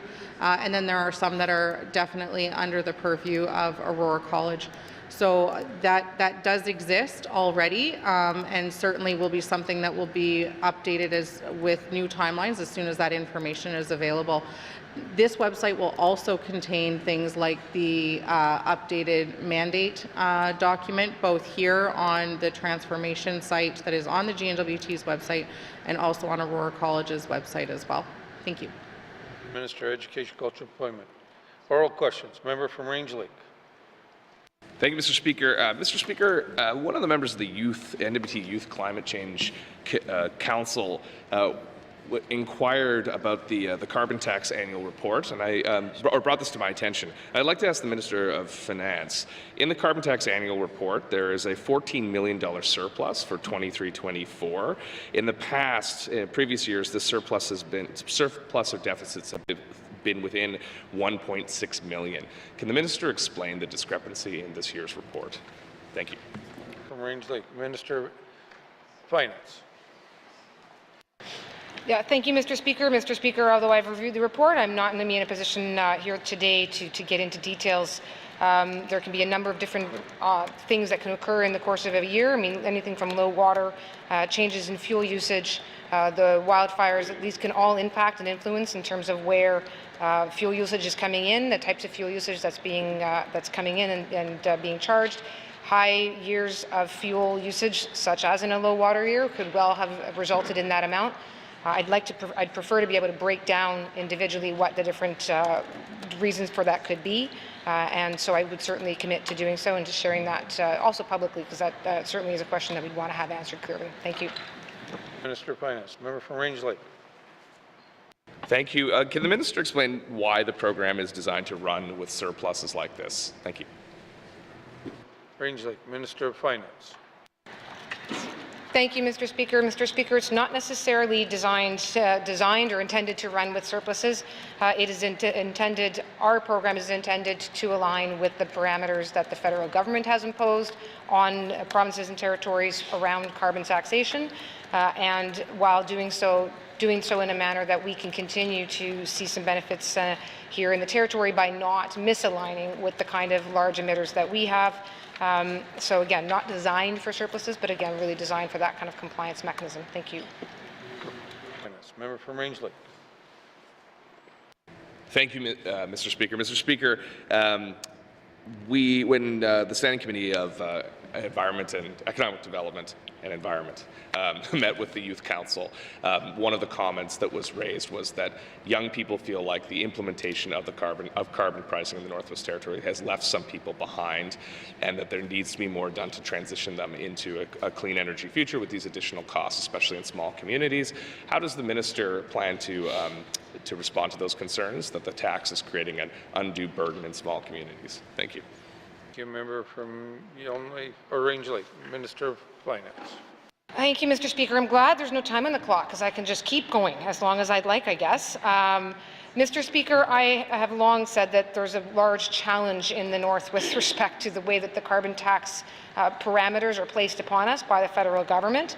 The majority of the actual tax revenue does still continue to go back to residents, firstly in the forms of COLO payment, but then secondly in the forms of a number of other subsidies. Spoke to some of them yesterday. There's a territorial power support program. There are direct contributions that we make to the Northwest Territories Power Corporation and investments that we make to support our power systems. Mr. Speaker, there's also the Arctic Energy Alliance, which of course supports opportunities for residents and businesses to have greener access to energy efficiency in terms of how they're heating their homes and the kind of different types of appliances they're using.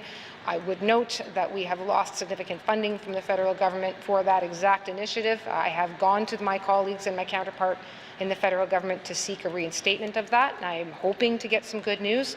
But we can't bring our power bills down if we're not able to invest in that. Mr. Speaker, so again, I'll perhaps stop there. I don't know where the next question might go. I know that my colleague at ECC also has a Climate Change Youth Council. Certainly would look forward to hearing directly the kinds of solutions that are coming through there, and perhaps bringing our two departments together the next time he has an opportunity to meet with them, so that we're all hearing the same message collectively. Thank you. Finance. Final supplementary. Member from Rangeley. Thank you, and I think the Youth Council is proving how effective it can be at raising these issues. And I just want to acknowledge that the minister's response to my first question, where she committed to provide that information, and I thank her for that. So does the Youth Council, I'm sure. I think some of these problems, Mr. Speaker, could be solved if this was a revenue-neutral tax, where there was a clear indication of where all the revenues went instead of just general revenue, which is how it appears in the report. Will the minister commit to a revenue-neutral tax, breaking out how the money is spent clearly, so there's no questions about surpluses in the future? Thank you. Minister of Finance.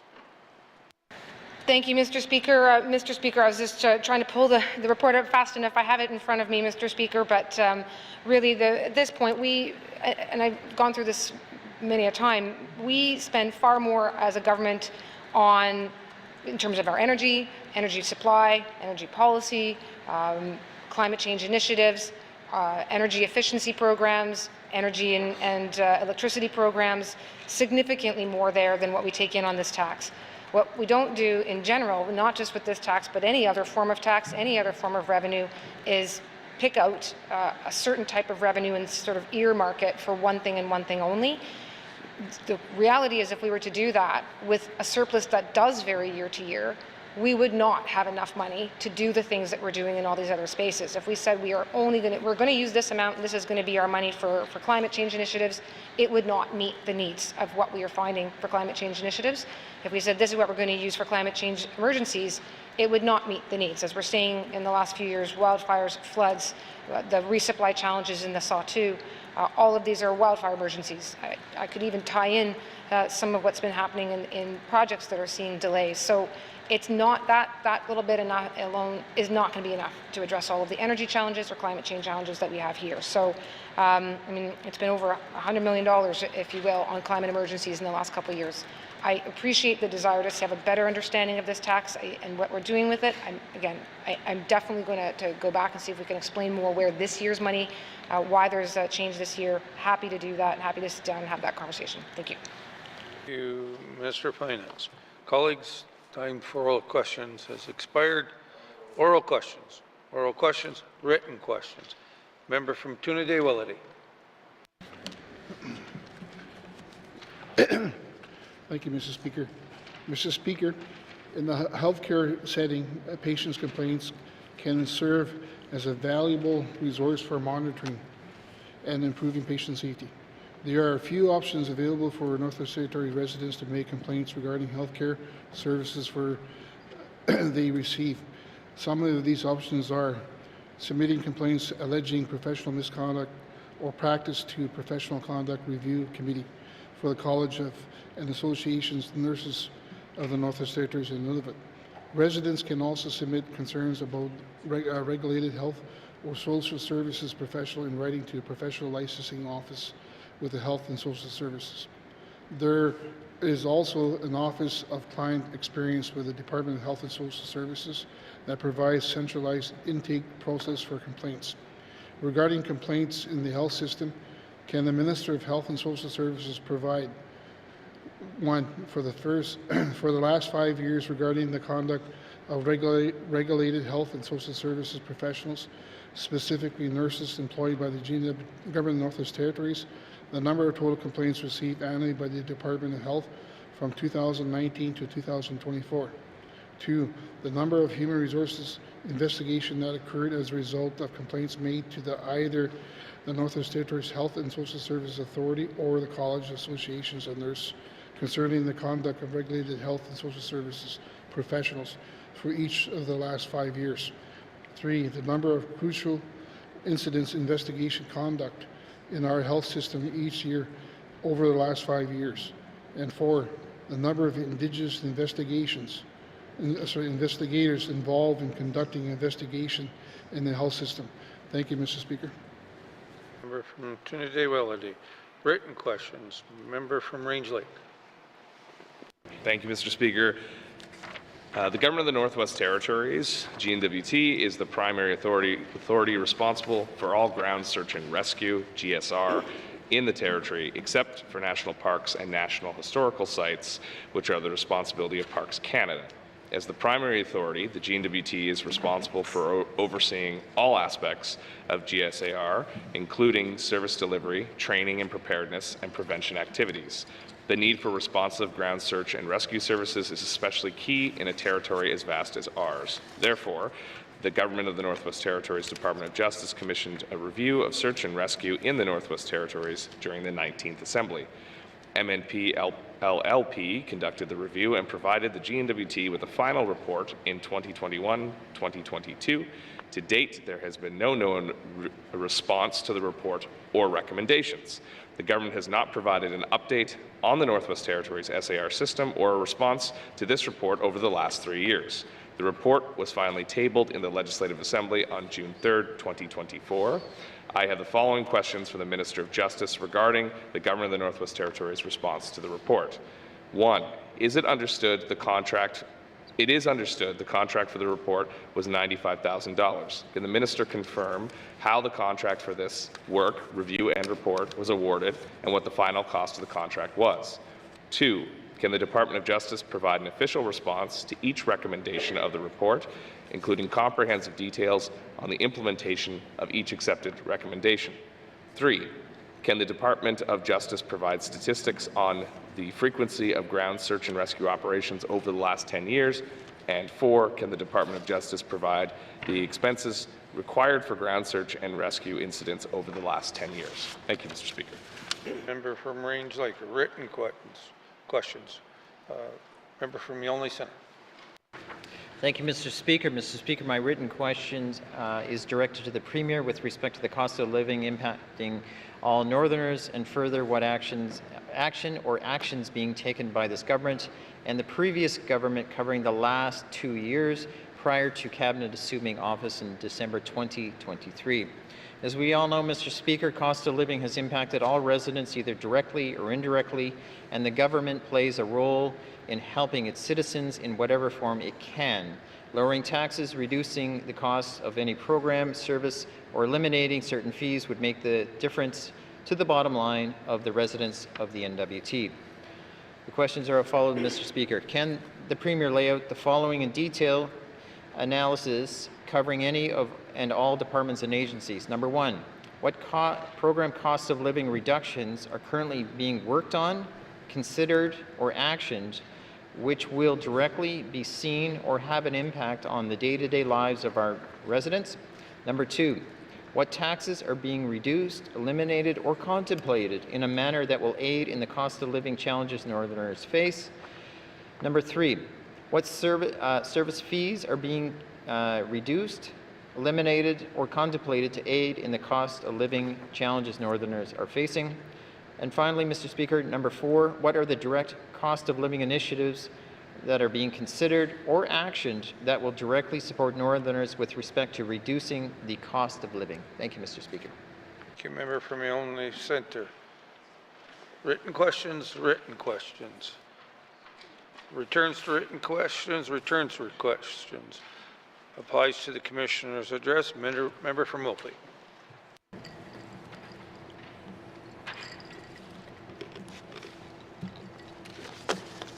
Mostly, Mr. Speaker.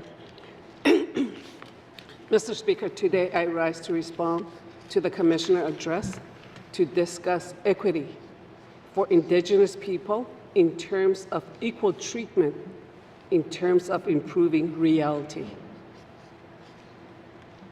I want to ask whether we deny students in our small communities, especially our Indigenous children, Indigenous students, the chance at a proper education. My first member statement during this fall session addressed the legacy of unequal education that began with residential schools and continues to the present day. Inequity begins in early education, Mr. Speaker, and lasts through secondary. We see this with students in the Klitschko region and other regions as well. More than half, 53% of children are considered vulnerable in small communities. We are failing these children. We need to help them succeed. I am here to advocate for Indigenous child equity. In one of the communities in my riding, 30 students graduated this year. Graduation is something worth celebrating, but what does the future hold for these students?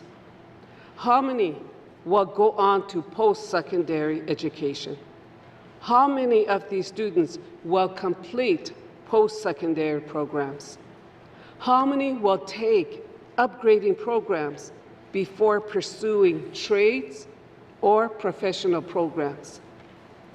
We need to invest in our young people. If we want to achieve prosperity, we need to build from within.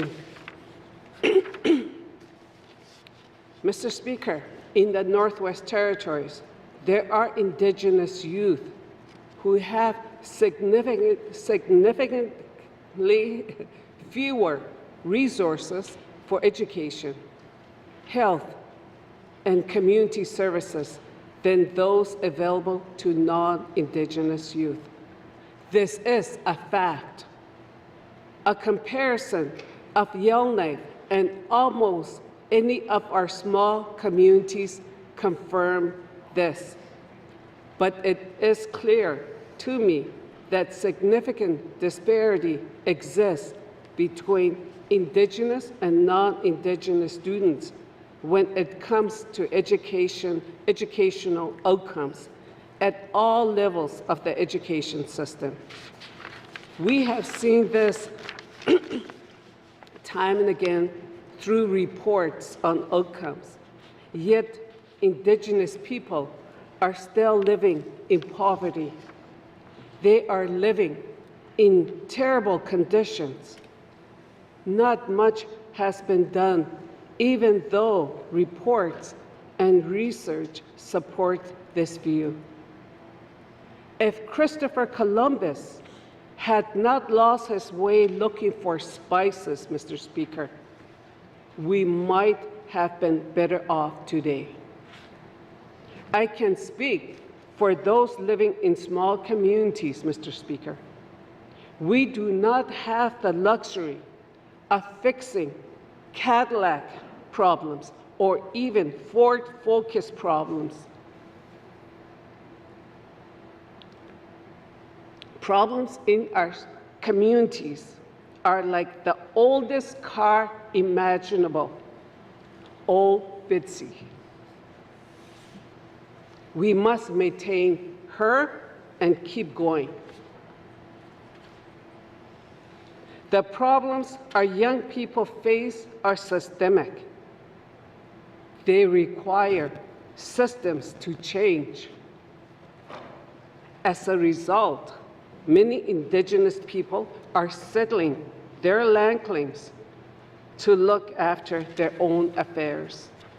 They are getting tired of the treatment they receive from the government. Mr. Speaker, year after year, the gaps remain. It is time for the government of the Northwest Territories to find solutions to these problems so that our Indigenous young people can prosper and reach their full potential. Hear, hear. I have said it before, students must have security when it comes to financial assistance. They must be reassured that the progress we make now will continue, that the government will keep honoring treaties. These are key issues for our Indigenous students. A public commitment to guarantee continued reconciliation efforts, like the removal of semester limits and increased access to student funding under the basic grant, will help improve education outcome for Indigenous students. These commitments should be made in the same spirit as the Truth and Reconciliation Commission's call to action, particularly call to action number 10, which highlights the need to provide sufficient funding to close identified educational achievement gaps within one generation, improve education attainment levels and success rates, and respect and honor treaty relationships. An increase in education funding for Indigenous students would have a huge impact on my community, the Klitschko region, and communities across the territory. During its 2020 review of early childhood to grade 12 education in the Northwest Territories, the Auditor General recommended that the Department of Education, Culture and Employment identify what exactly they needed to provide equitable access to quality education for all students and take actions, and that this should include providing additional support for small schools. Equity will mean more community-based education. The Auditor General found that the Department of ECE adjusted its funding formula to offset the higher cost of living for schools in small communities and to provide more administrative support to schools.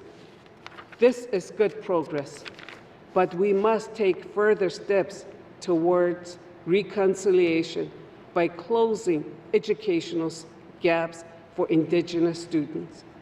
We can do this by increasing the amount funding students in small communities can access. But, Mr. Speaker, these needed improvements are not limited to the education systems. We see the same inequity in healthcare, the justice systems, community infrastructure, and in fixing homelessness and lowering unemployment rates.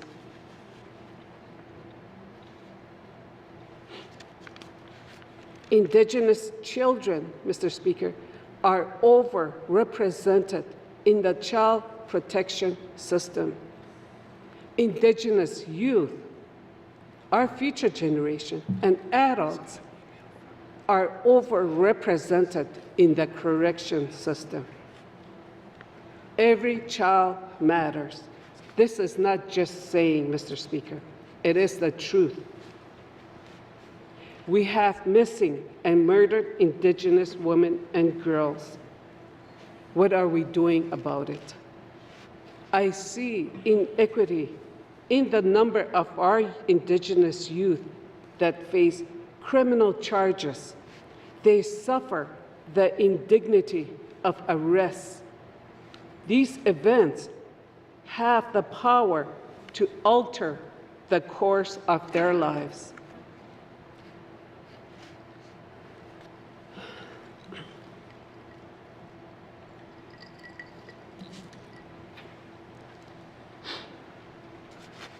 Many of our residents have substance abuse problems.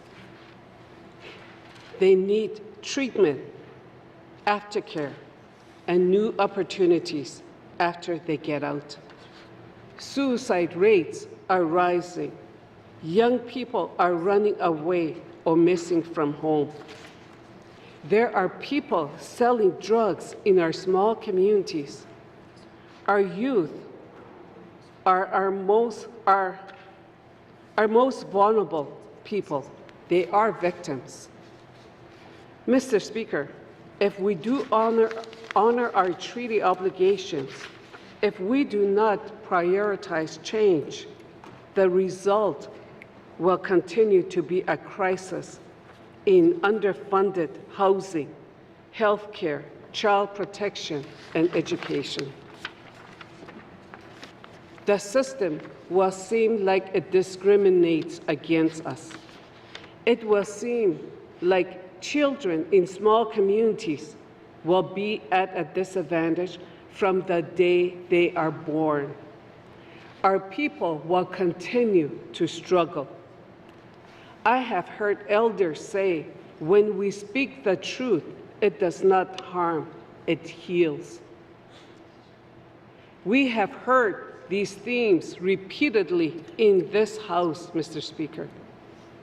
We have heard about high unemployment rates. We know our communities have aging and failing infrastructure. Mr. Speaker, I ask whether there is a basic level or standard for services and infrastructure for our small communities. I ask what equity should look like. Young people should have hope. Change needs to come from within the territory so that our communities are able to help themselves and do not have to rely on outside assistance and other people's timelines. Real equity is achievable, but it means confronting inequity in our communities. Bringing capacity into small communities. I think education is a barrier to build this capacity. We need to start focusing on building capacity from within, internal growth, Mr. Speaker. We must build capacity into our communities and start focusing on building up our youth. We must give them the same amount of hope that children anywhere have. Mr. Speaker, I do love and care for our young people. I am advocating for future generations, for meaningful change. We all want things to get better for them. With that in mind, Mr. Speaker, I want to thank all my constituents. The festive season is approaching. For some, it is going to be difficult. It's not going to be the same. My thoughts and prayers are with the families. And I want to thank all the interpreters here and outside. They are indeed the keeper of our Indigenous language. Merry Christmas and Happy New Year.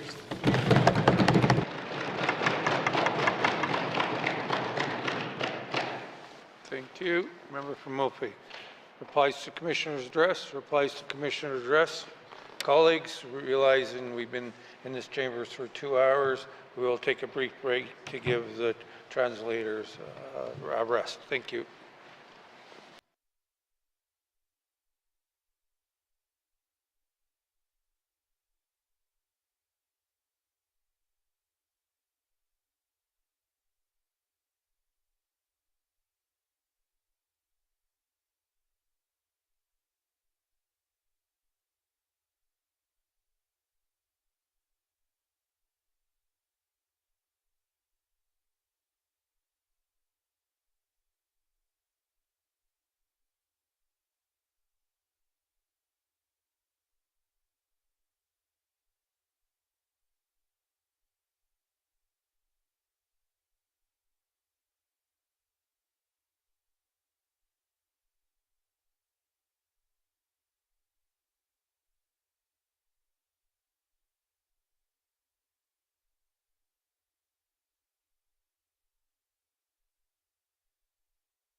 Sorry, the break was a little bit longer. I apologize. Member from Tabacha. Mr. Speaker, I rise to make a correction to the Hansard record. Yesterday, in my opening remarks to Bill 15 during Committee of the Whole, I said, based on the feedback from committee, several amendments were made to the bill before you today. This sentence is inaccurate and was included in my remarks in error. Thank you, Mr. Speaker. Thank you, member. A correction will be noted in the Hansard's.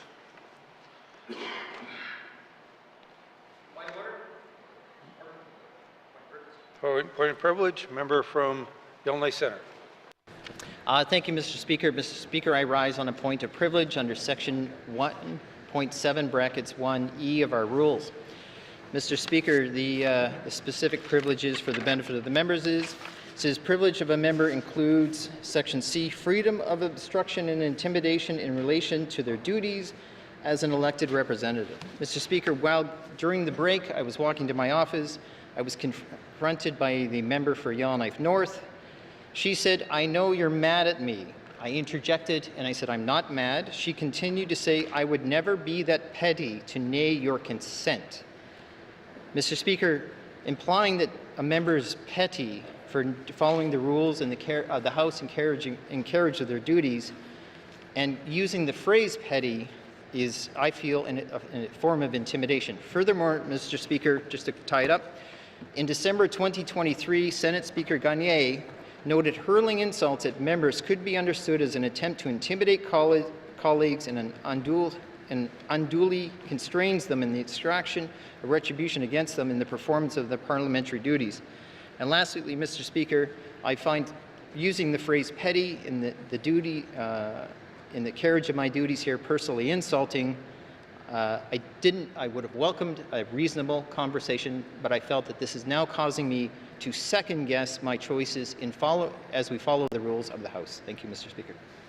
Thank you, member from Yellowknife Centre. I will allow some debate on the point of privilege. Do other members wish to speak on this? Member from Yellowknife North. Thank you, Mr. Speaker. I would like to clarify that what I actually said was that I wanted to reassure him that I would never do something petty as naying his request for unanimous consent to conclude his statement. So what I was trying to point out was that I felt that the action was petty, but I was not accusing him or calling him any names in that regard. Thank you, Mr. Speaker. From Yellowknife North. Are there any others that wish to comment on this? Member from Yellowknife Centre, do you wish to conclude? Yep. Mr. Speaker, by saying I would never be petty implies I am being petty. And as such, I leave it before the House to make the decision. I think the most honorable thing and request I'm asking for is an acknowledgement that that phrase targeted at me was inappropriate, and I would accept any apology if given, or whatever decision of the House seems appropriate. Thank you. Yellowknife Centre. Colleagues, I will take this matter under advisement and will provide a ruling later on. Thank you very much. Replies to the Commissioner's address. Replies to Commissioner's address. Petitions. Petitions. Reports of Committee of the Review of Bills. Reports of Committee of Review of Bills. Reports on standing and special committees. Reports on standing and special committee. Tabling documents. Member from, or Minister of Finance. Mr. Speaker, I wish to table the following two documents: Budget Dialogues 2024, what we heard, and Fall 2024 Economic and Fiscal Update. Thank you, Mr. Speaker. Thank you, Minister of Finance. Tabling documents. Housing Minister responsible for Housing and NWT. Thank you, Mr. Speaker. Mr. Speaker, I wish to table the following document: Housing Northwest Territories Annual Report 2022-23-24. Thank you, Mr. Speaker. Thank you, Minister responsible for Housing and NWT. Tabling of documents. Minister of Health and Social Services. Thank you, Mr. Speaker. I wish to table the following 5 documents. Northwest Territories Health and Social Services Authority 2023-2024 Annual Report, 2024-2025 Health and Social Services Authority Budgets by Activity, Hay River Health and Social Services Authority 23-2024 Annual Report, NWT Department of Health and Social Services 2023-2024 Annual Report, and the Tlicho Community Service Agency Health and Social Services Annual Report 2023 and 2024. Thank you, Mr. Speaker. Minister of Health and Social Services, tabling the documents. Minister responsible, Workmen's Safety and Compensation Commission. Mr. Speaker, I wish to table the following document, Workers' Safety and Compensation Commission, Northwest Territories and Nunavut Annual Report 2023. Thank you, Mr. Speaker. Thank you, Minister responsible for Workmen's Safety and Compensation Commission. Tabling the documents, Minister of Environment and Climate Change. Mr. Speaker, I wish to table the following document, Draft Northwest Territories, Our Land for the Future Agreement. Thank you, Mr. Speaker. To Minister of Environment and Climate Change. Tabling the documents, Minister of Justice. Mr. Speaker, I wish to table the following document, Administration of the NWT Access to Information and Protection of Privacy Act Annual Report 2023-2024. Thank you, Mr. Speaker. To Minister of Justice. Tabling documents, member from Yellowknife Centre.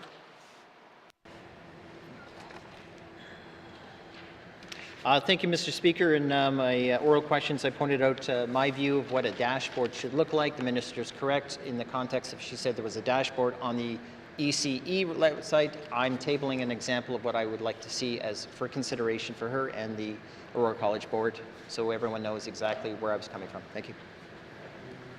Yellowknife Centre. Tabling the documents, tabling the documents. Notice of motion, notice of motions. Motions. Member from Yellowknife North.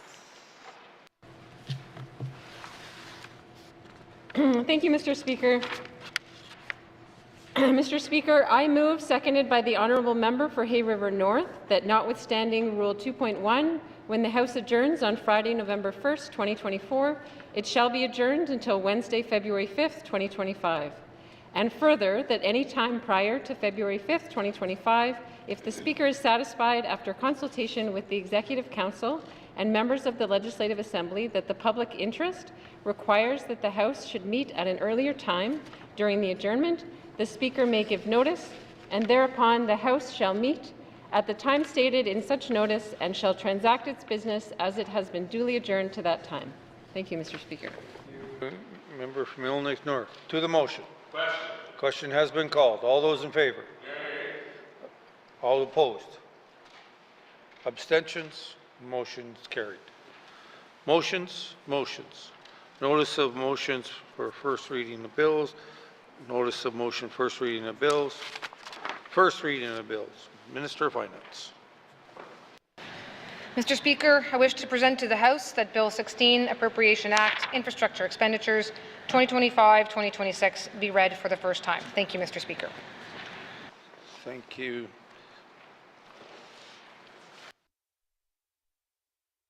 Thank you, Minister. Pursuant to Rule 8.2(3), Bill 16 is deemed to have first reading and is ready for second reading. First reading of bills, first reading of bills. Second reading of bills. Minister of Finance. Mr. Speaker, I move, seconded by the honourable member for Tlabatcha, that Bill 16, Appropriation Act, Infrastructure Expenditures 2025-2026 be read for the second time. This bill authorizes the Government of the Northwest Territories to make appropriations for infrastructure expenditures for the 25-26 fiscal year. Thank you, Mr. Speaker. Thank you, Minister. To the motion. Question has been called. All those in favor, please raise your hands.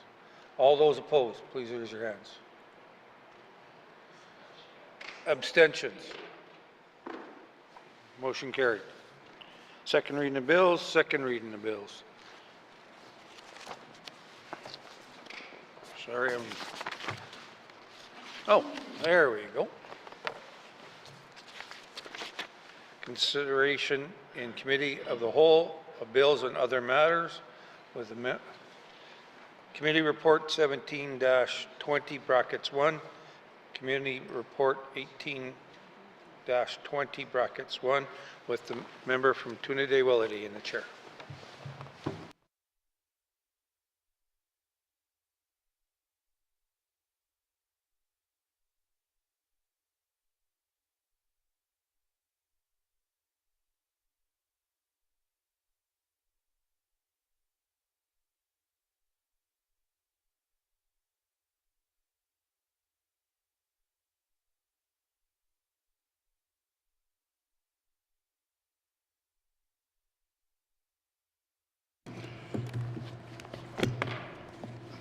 I now call the Committee of the Whole to order. I'm going to go to the member from Newfoundland Lake. Thank you, Mr. Chair. Mr. Chair, committee wishes to consider Committee Report 18-20 brackets 1, Standing Committee on Procedure and Privileges, Interim Report, and the report of the Chief Electoral Officer and the administration of the 2023 Territorial General Election.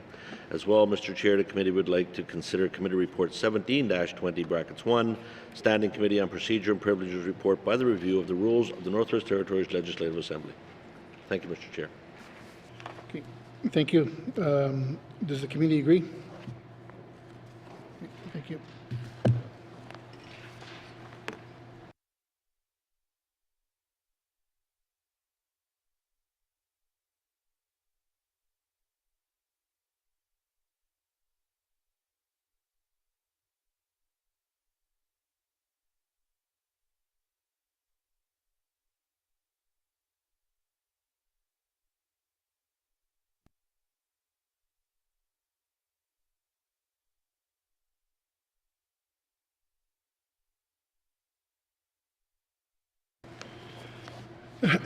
Committee, we have agreed to consider Committee Report 18-20 brackets 1, Standing Committee on Procedures and Privileges, Interim Report on the report of the Chief Electoral Officer on the administration of the 2023 Territorial General Election. I will go to the Chair of the Standing Committee on Procedures and Privilege for any opening comments.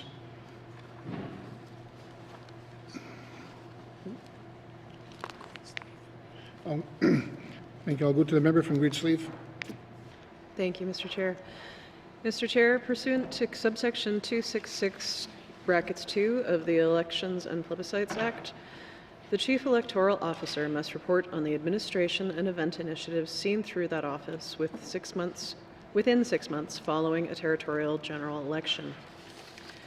The Speaker tabled the Chief Electoral Officer's report on May 21st, 2024, in the Legislative Assembly and was subsequently referred to the Standing Committee on Procedures and Privileges for review and response. Committee sought public feedback on the Chief Electoral Officer's report from September 2nd to September 27th, 2024, receiving 2 written responses. On September 27th, 2024, Committee held a public briefing with Chief Electoral Officer Mr. Stephen Dunbar and Deputy Chief Electoral Officer Ms. Charlotte Dignas. Mr. Alexei Toivonen of Vote 16 Canada also provided testimony at the public hearing, speaking specifically to the recommendation from the Chief Electoral Officer to lower the Northwest Territories voting age to 16.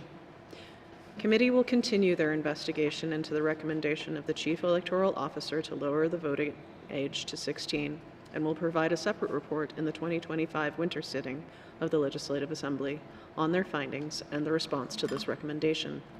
Individual members may have additional comments. Thank you, Mr. Chair. Thank you. I will now open the floor to general comments on Committee Report 18-20 brackets 1. I'll go to the member from Yonge Centre. Thank you, Mr. Chairman. Just briefly, I want to thank the committee on their work and, of course, acknowledge the future work on this particular initiative. That said, under recommendation number 2, I just want to make a quick observation. This is an area I've seen for years, which is an opportunity for the Chief Electoral Officer to engage with other partners. This one specifically notes the NWT Association of Communities. I certainly support that, and I would also say There's a great opportunity to bolster and support the Elections Office by seeing if we could partner with Indigenous governments. And I want to stress, in both cases, I don't believe the elections officers should be controlling their elections in the sense of process-wise, whereas they can assist them in the organization, the mechanics, the administration, and the CEO of elections could be treated as maybe a deputy officer of those organizations through the support mechanisms and whatnot. It would bring consistency throughout the process. It would strengthen everybody. As a matter of fact, it would probably lead to better training amongst everyone, and sharing resources and talent probably would help our election system at large, and maybe even introduce more people to the possibility of a career. When you have an election, whether it's in a small community through Indigenous government, I mean, it's almost as if the system is there, but it's such a restarting the machinery after it had been quiet and parked off to the side for weeks, months, years, and we could be tapping in, and I'll just say, for example, like, you got the Tulicho election, and you have the Grand Chief election, and you still have a Chief Returning Officer, and in no way would I imply and suggest we take that role of that officer away. As a matter of fact, we keep them in we support them to be the best they can be, but they tap into the machinery of elections office, whether it's printing ballots, helping coordinate returning folks. Again, partnership is what I'm suggesting, not assume control in any form. This could then lead into municipal elections, again, supporting the main election officer in every municipality who wants to participate, and see where it goes. Again, this is a blending. It's interesting. We have silos of resources, talent, and opportunity. This is a great chance to, bleed the lines a little bit, find ways to work together, amplify success, strengthen weaknesses, and harmonize our systems. It doesn't take away from the uniqueness of anyone, because of course the Chief Electoral Officer of, say, like for example, the Gwich'in election that just happened recently, they would still lead their election, but they would have the tools and functions and support teams and administrative teams to support them in their duty. So again, it's a recommendation. It's just something that I think we need to spend more time about it. We've been talking about it for years. I would go so far as saying, I don't know how we do it, but we empower the CEO of Elections NT to make those connections and say, let's have this discussion where we can do this. That's all I have to say at this particular time, but our people are our best resource, so why keep them all separated when we could be working together? Thank you. Thank you. Any further comments from members? Okay, seeing no further comments, members for Grade Slave, member for Grade Slave. Thank you, Mr. Chair. Mr. Chair, I move that this committee recommends that the Legislative Assembly direct the Chief Electoral Officer to undertake a repeal and replace of the Elections and Plebiscites Act before the end of the 20th Assembly. Thank you, Mr. Chair. Thank you. Members may wish to speak to the individual motion. Each member can speak to each motion for up to 10 minutes. Are we here? Okay.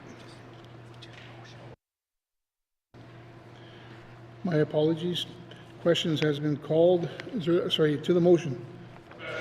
Question has been called. All those in favor? All those opposed? Motion carried. Thank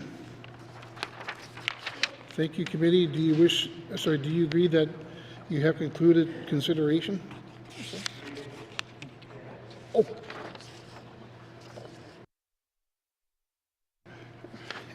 I think it's Friday and everyone's get out of here, so thank you. Thank you for that. I'm going to go back to the member from Great Slave. Thank you, Mr. Chair. Mr. Chair, I move that this committee recommends that the Legislative Assembly direct the Chief Electoral Officer to engage with the Northwest Territories Association of Communities to determine how to better support local authority election activities. Thank you, Mr. Chair. Thank you.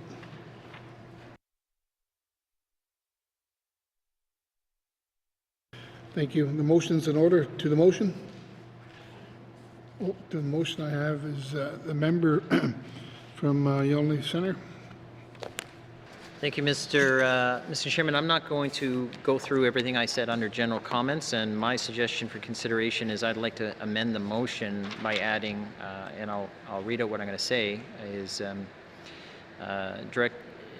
we add Indigenous governments as well to determine.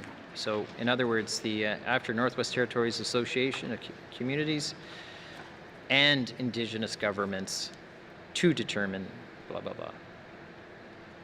So I'm moving that amendment. Thank you. Should we go back? Member Grizzly.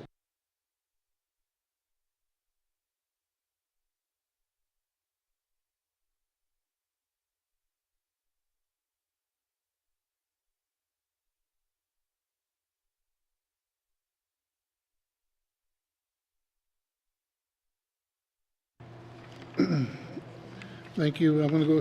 The member from Yonley Centre raised an amendment.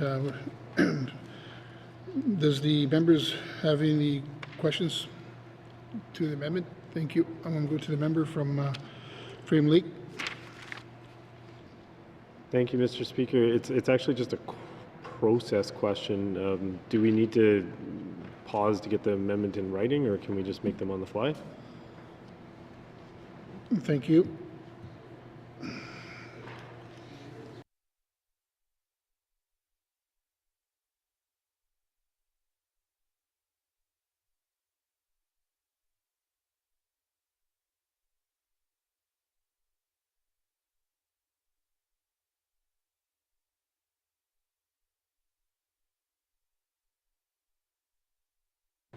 Thank you. To the member from Frame Lake's question, if members want that in writing, we're probably going to need about 5 minutes, and then we'll come back. I'll go to the member from Frame Lake. Thank you, Mr. Speaker. Mr. Speaker, I mean, I can't speak for other members. For myself, I think the amendment is simple and straightforward enough that I don't personally require it in writing. I just thought that was a rule, but if we're okay, I'm happy to move forward, and speaking to the amendment, I'm supportive of it.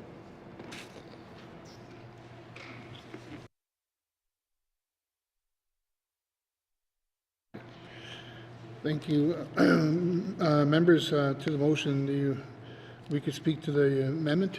As members want to speak to the amendment and then to the motion. We'll go to the member from White Key Centre. Yeah, Mr. Speaker, first I want to stress an apology. It only occurred to me when I was making my general comments that, this should be a consideration, and hence I just saw this as, when I said, I don't know what the right vehicle is, and I thought, well, why don't I just suggest adding those two words to be inserted, well, technically 3 words to be inserted after association of communities. Mr. Chairman, this is only about opening a conversation, and if they're not interested, that's okay too. So the amendment, whether it passes or fails, I hope it at least takes the conversation a little further, that could the Chief Electoral Officer be a partner? And so, and just for further clarity, I'll read and stress where the change would be. So the Chief Electoral Officer to engage with the Northwest Territories Association of Communities, and here it is, and with Indigenous governments, to determine how better to support local authority election activities. So again, it's just a stressing about a conversation with them, and as I said, I sort of thought of it on the fly in my general comments that, might be an opportunity here. Thank you.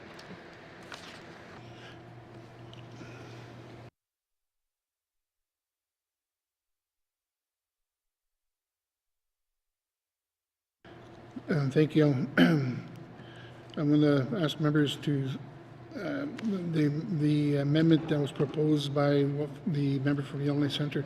Is there members want to speak to it? I'm going to go to the member from the Sawtooth. Thank you, Mr. Chair. My support to include the amendment. Masi. Thank you. I'm going to go to the member from Range Lake. Thank you, Mr. Chair. Mr. Chair, as a member of the committee that considered this report and that is making the recommendation, I can tell you we did have a robust discussion of the CEO's report where this idea was brought forward. I was speaking with a colleague on the committee as well, and we couldn't remember why we didn't include this. So I think this is a good motion. It's not saying that the CEO will insert themselves in, sovereign government electoral processes. Many Indigenous governments have custom election codes, and they're governed through other authorities. But I think, as the mover says, having the conversation is important, and we certainly don't want to leave Indigenous governments out of the conversation. So I don't see harm with this, and I will gladly support it. Thank you. Okay, thank you. Any other members want to add to the discussion on the amendment? Okay, question. I'm going to have to.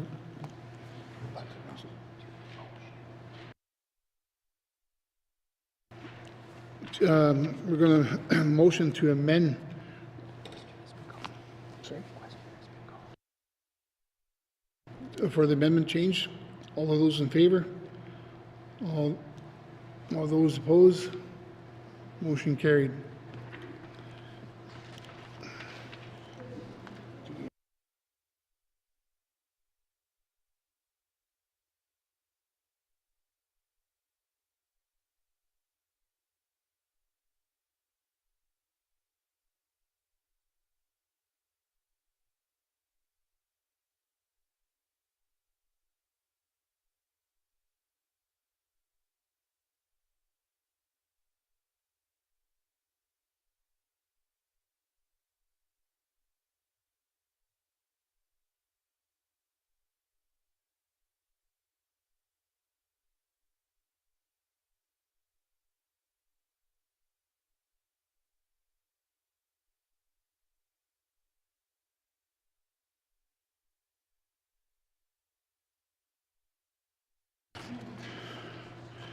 Thank you. The motion has been amended. And to the motion has been amended. Is there any members that want to add to that? Question. Okay. Question has been called. All those in favor to the motion with the amendment? All those opposed? Okay. Motion. All those abstaining. Motion carried. Oh. Motion is carried as amended. And there's cabinet opposed. Sorry, abstained. Okay.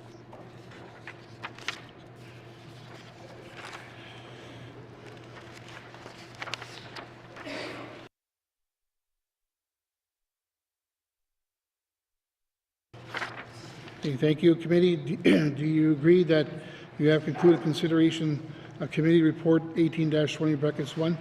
Standing Committee on Procedure and Privileges interim report of the Chief Electoral Officer on the administration of the 2023 territorial general election. Do committee agree? All right, thank you. Committee, we have concluded consideration committee report 18-20 brackets 1. Standing Committee on Procedure and Privileges interim report of the Chief Electoral Officer on the administration of the 2023 territorial general election.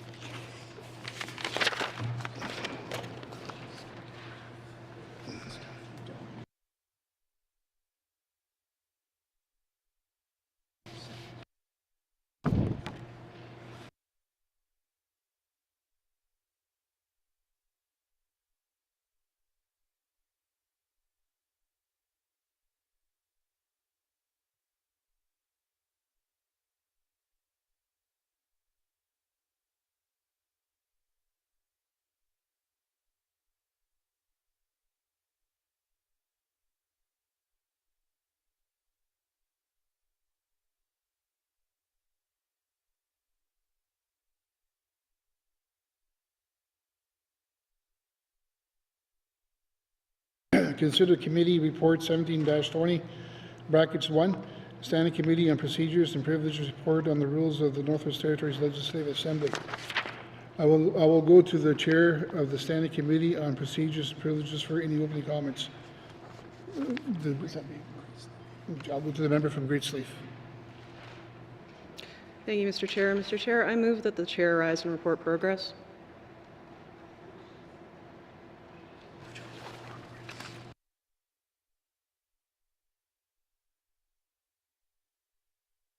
Thank you. There's a motion on the floor to report progress. The motion is in order and non-debatable. All those in favor? All those opposed? Motion carried. I will not, motion is carried. I will now rise and report progress. Thank you.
Member from Toonaday-Willety.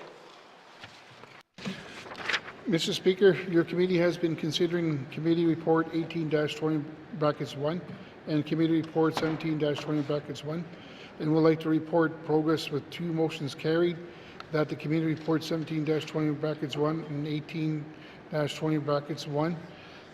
And Mr. Speaker, I move that the report of the Committee of the Whole be concurred with. Thank you, Mr. Speaker. You, member from Toonaday-Willety. Can I have a seconder to the motion, please? Member from Yellowknife Centre. All those in favor? Or sorry, to the question, or to the motion. Question's been called. All those in favor? Opposed? Abstentions? Motion has passed. Third reading of bills. Third reading of bills, Minister of Finance. Mr. Speaker, I move, seconded by the Honourable Member for Thabatcha, that Bill 16, Appropriation Act, Infrastructure Expenditures 2025-2026 be read for the third time. Mr. Speaker, I would request a recorded vote. Thank you. To the bill, or to the motion. Question has been called. All those in favor, please stand. Oh, sorry. Members requested for a recorded vote. All those in favor, please stand.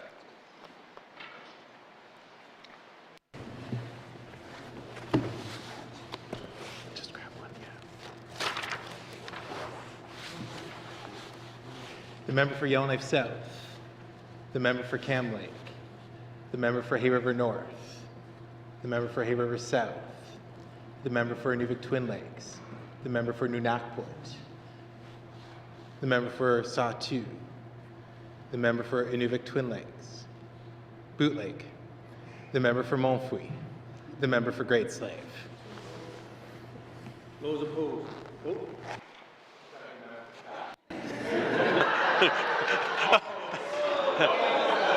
I was sitting there going,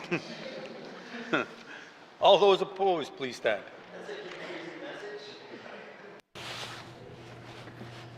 The member for Toonaday-Willety, the member for Yellowknife Centre, the member for Range Lake, the member for Frame Lake, the member for Mackenzie Delta, the member for Yellowknife North. Thank you. All those opposed or abstaining, please stand. Thank you. Colleagues,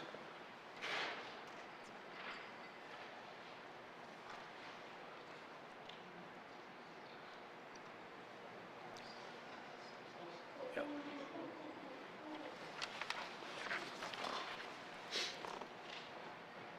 11 in favor, 6 opposed, 0 abstention. Bill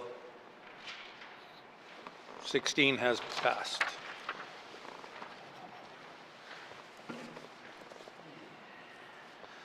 Mr. Clerk, can you please determine whether the Commissioner of the Northwest Territories, the Honourable Gerald Kassoun, is prepared to enter the chamber and assent to the bills?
Yeah, please be seated.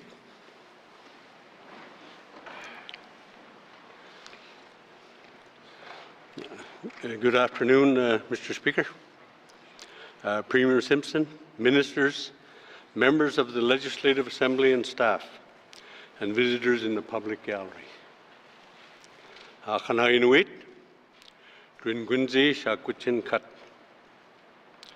wish to acknowledge we are gathered today on Chief Dry Geese territory. We are grateful to be on this land and all the lands home to many Indigenous people, including the Inuvialuit, Gwich'in, Dene, Métis, and Inuit. I'm honored to be here for the first time in this chamber as Commissioner of the Northwest Territories. I am looking forward to working with and getting to know the people of the Northwest Territories. I want to thank my family and my friends and the community for their support. And I hope I will make you proud. It is important that we all work together and support our communities, and particularly the youth. Listening to the voices of the youth will make our future brighter for the Northwest Territories. And I always believe in acknowledging our future leadership, which is the youth, and I continue to support their endeavors in any way I can. Now, as Commissioner of the Northwest Territories, I am pleased to assent the following bills. Bill number 7, Miscellaneous Statute Law Amendment Act 2024. Bill number 8, an act to amend the Student Financial Assistance Act. Bill number 13, Supplementary Appropriation Act, Infrastructure Expenditures, number 2, 2024-2025. Bill 14, Supplementary Appropriation Act, Operations Expenditures, number 1, 2024-2025. Bill 15, Northwest Territories Indigenous-Led Conservation Fund Establishment Act. Bill 16, Appropriation Act, Infrastructure Expenditures, 2025-2026. Hai Cho, Quy Nặc Bắc. Merci beaucoup. Thank you.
Seated.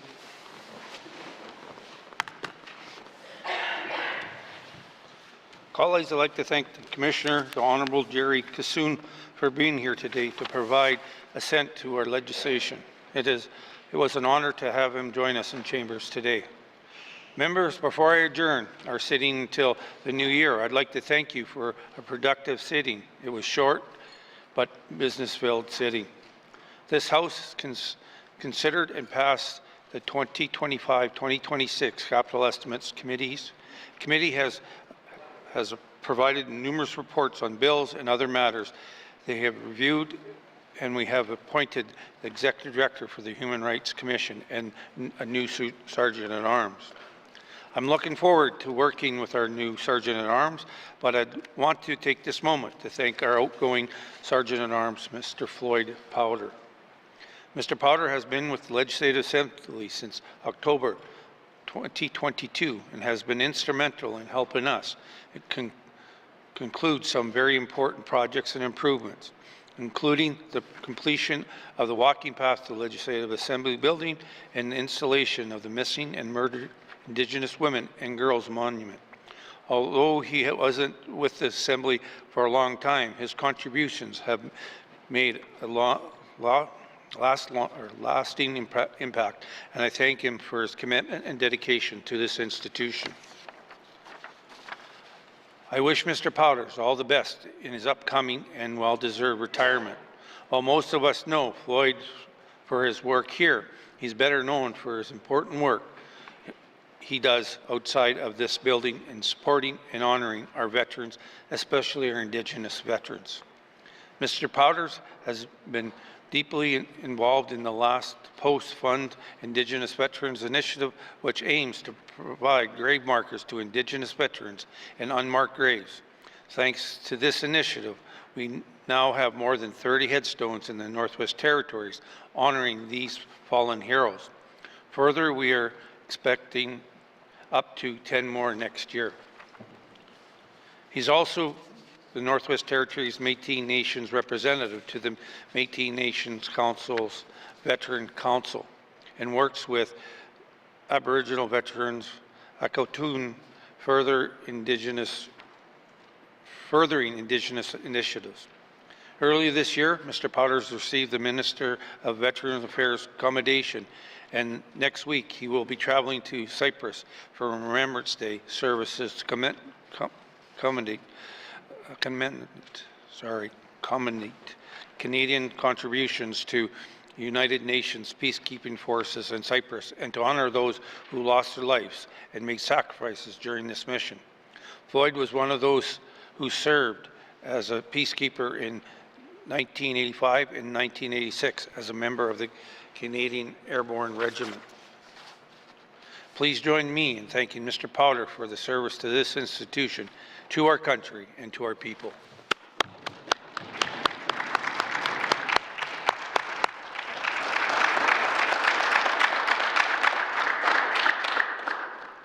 Colleagues, I'd like to recognize the upcoming retirement of a long-serving staff member of the Legislative Assembly. Ms. Cynthia James has announced that she will be retiring earlier in 2025, which means this is her last sitting. We will miss her presence in the chamber as a table officer and committee meetings as committee clerk.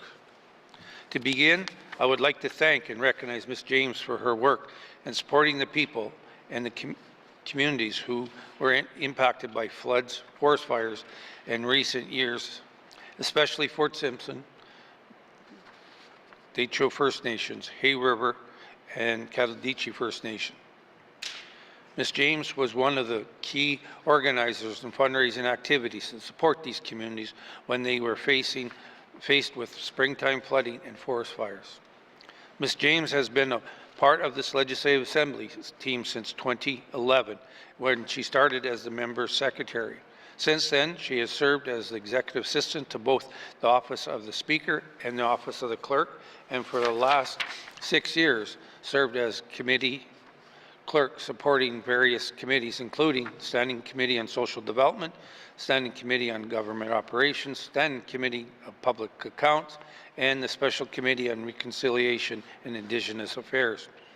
Working with the Standing Committee on the Government Operations and the Standing Committee on Public Accounts has given her the opportunity to work closely with the Office of the Auditor General of Canada on the Public Accounts and Performance Audit Review. I know that she enjoyed this work and that the committee and the staff at the Office of the Auditor General appreciated her support. Without taking away from all the committee work she's done, I'd have to say I know Cynthia is I have to say I know Cynthia is an honor to have served the special committee. She's supported the review of important legislation over the years, including the UNDRIP legislation through the committee, and did so with great professionalism and pride. Colleagues, please join me in thanking Ms. James for her years of service and wishing her all the best in her upcoming retirement.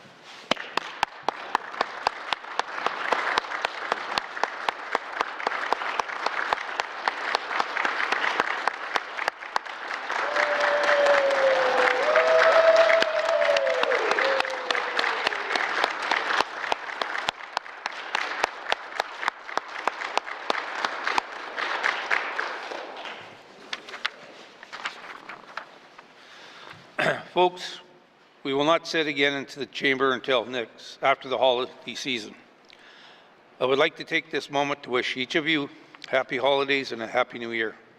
I know the ongoing work of government and committees will continue, but as we return to our homes and our constituency, I encourage you to find time to reconnect with those who are most important to you. We should enjoy and cherish the time we have with them, our families and close friends this season. These people and the supporters they provide, or supports they provide, are what makes it possible for us to do our job as members of this legislative assembly.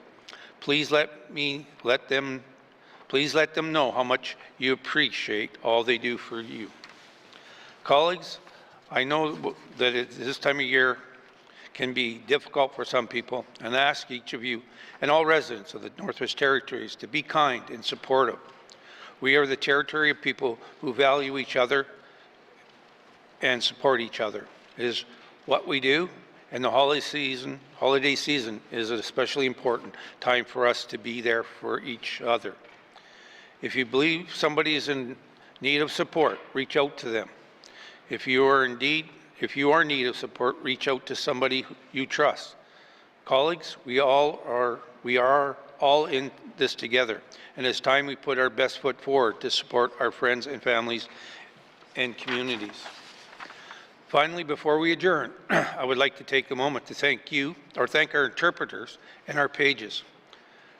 As an institution, we strive to make the best possible use of our official languages. Our interpreters make it possible for us to do so. They make it possible for us to share our ideas and words with residents in our official languages, and we are honored that you're able to do this for us. Colleagues, every sitting day I feel both proud, inspired when I see our pages in the chamber. I've said it many times, but these young people are our future, and every day they show us that our future is in good hands.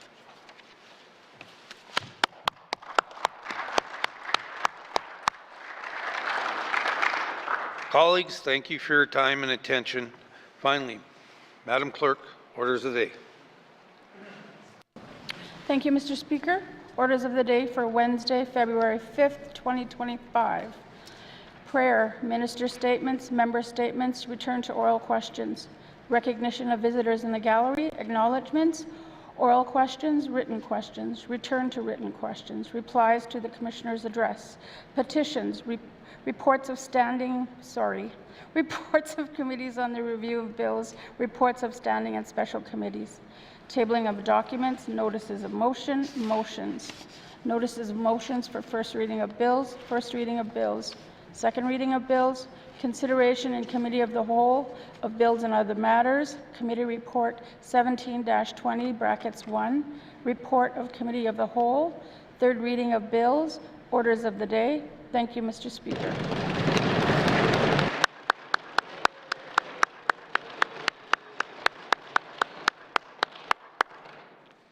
Thank you, Madam Clerk. This House stands adjourned until Wednesday, February 5th, 2025 at 1:30 p.m.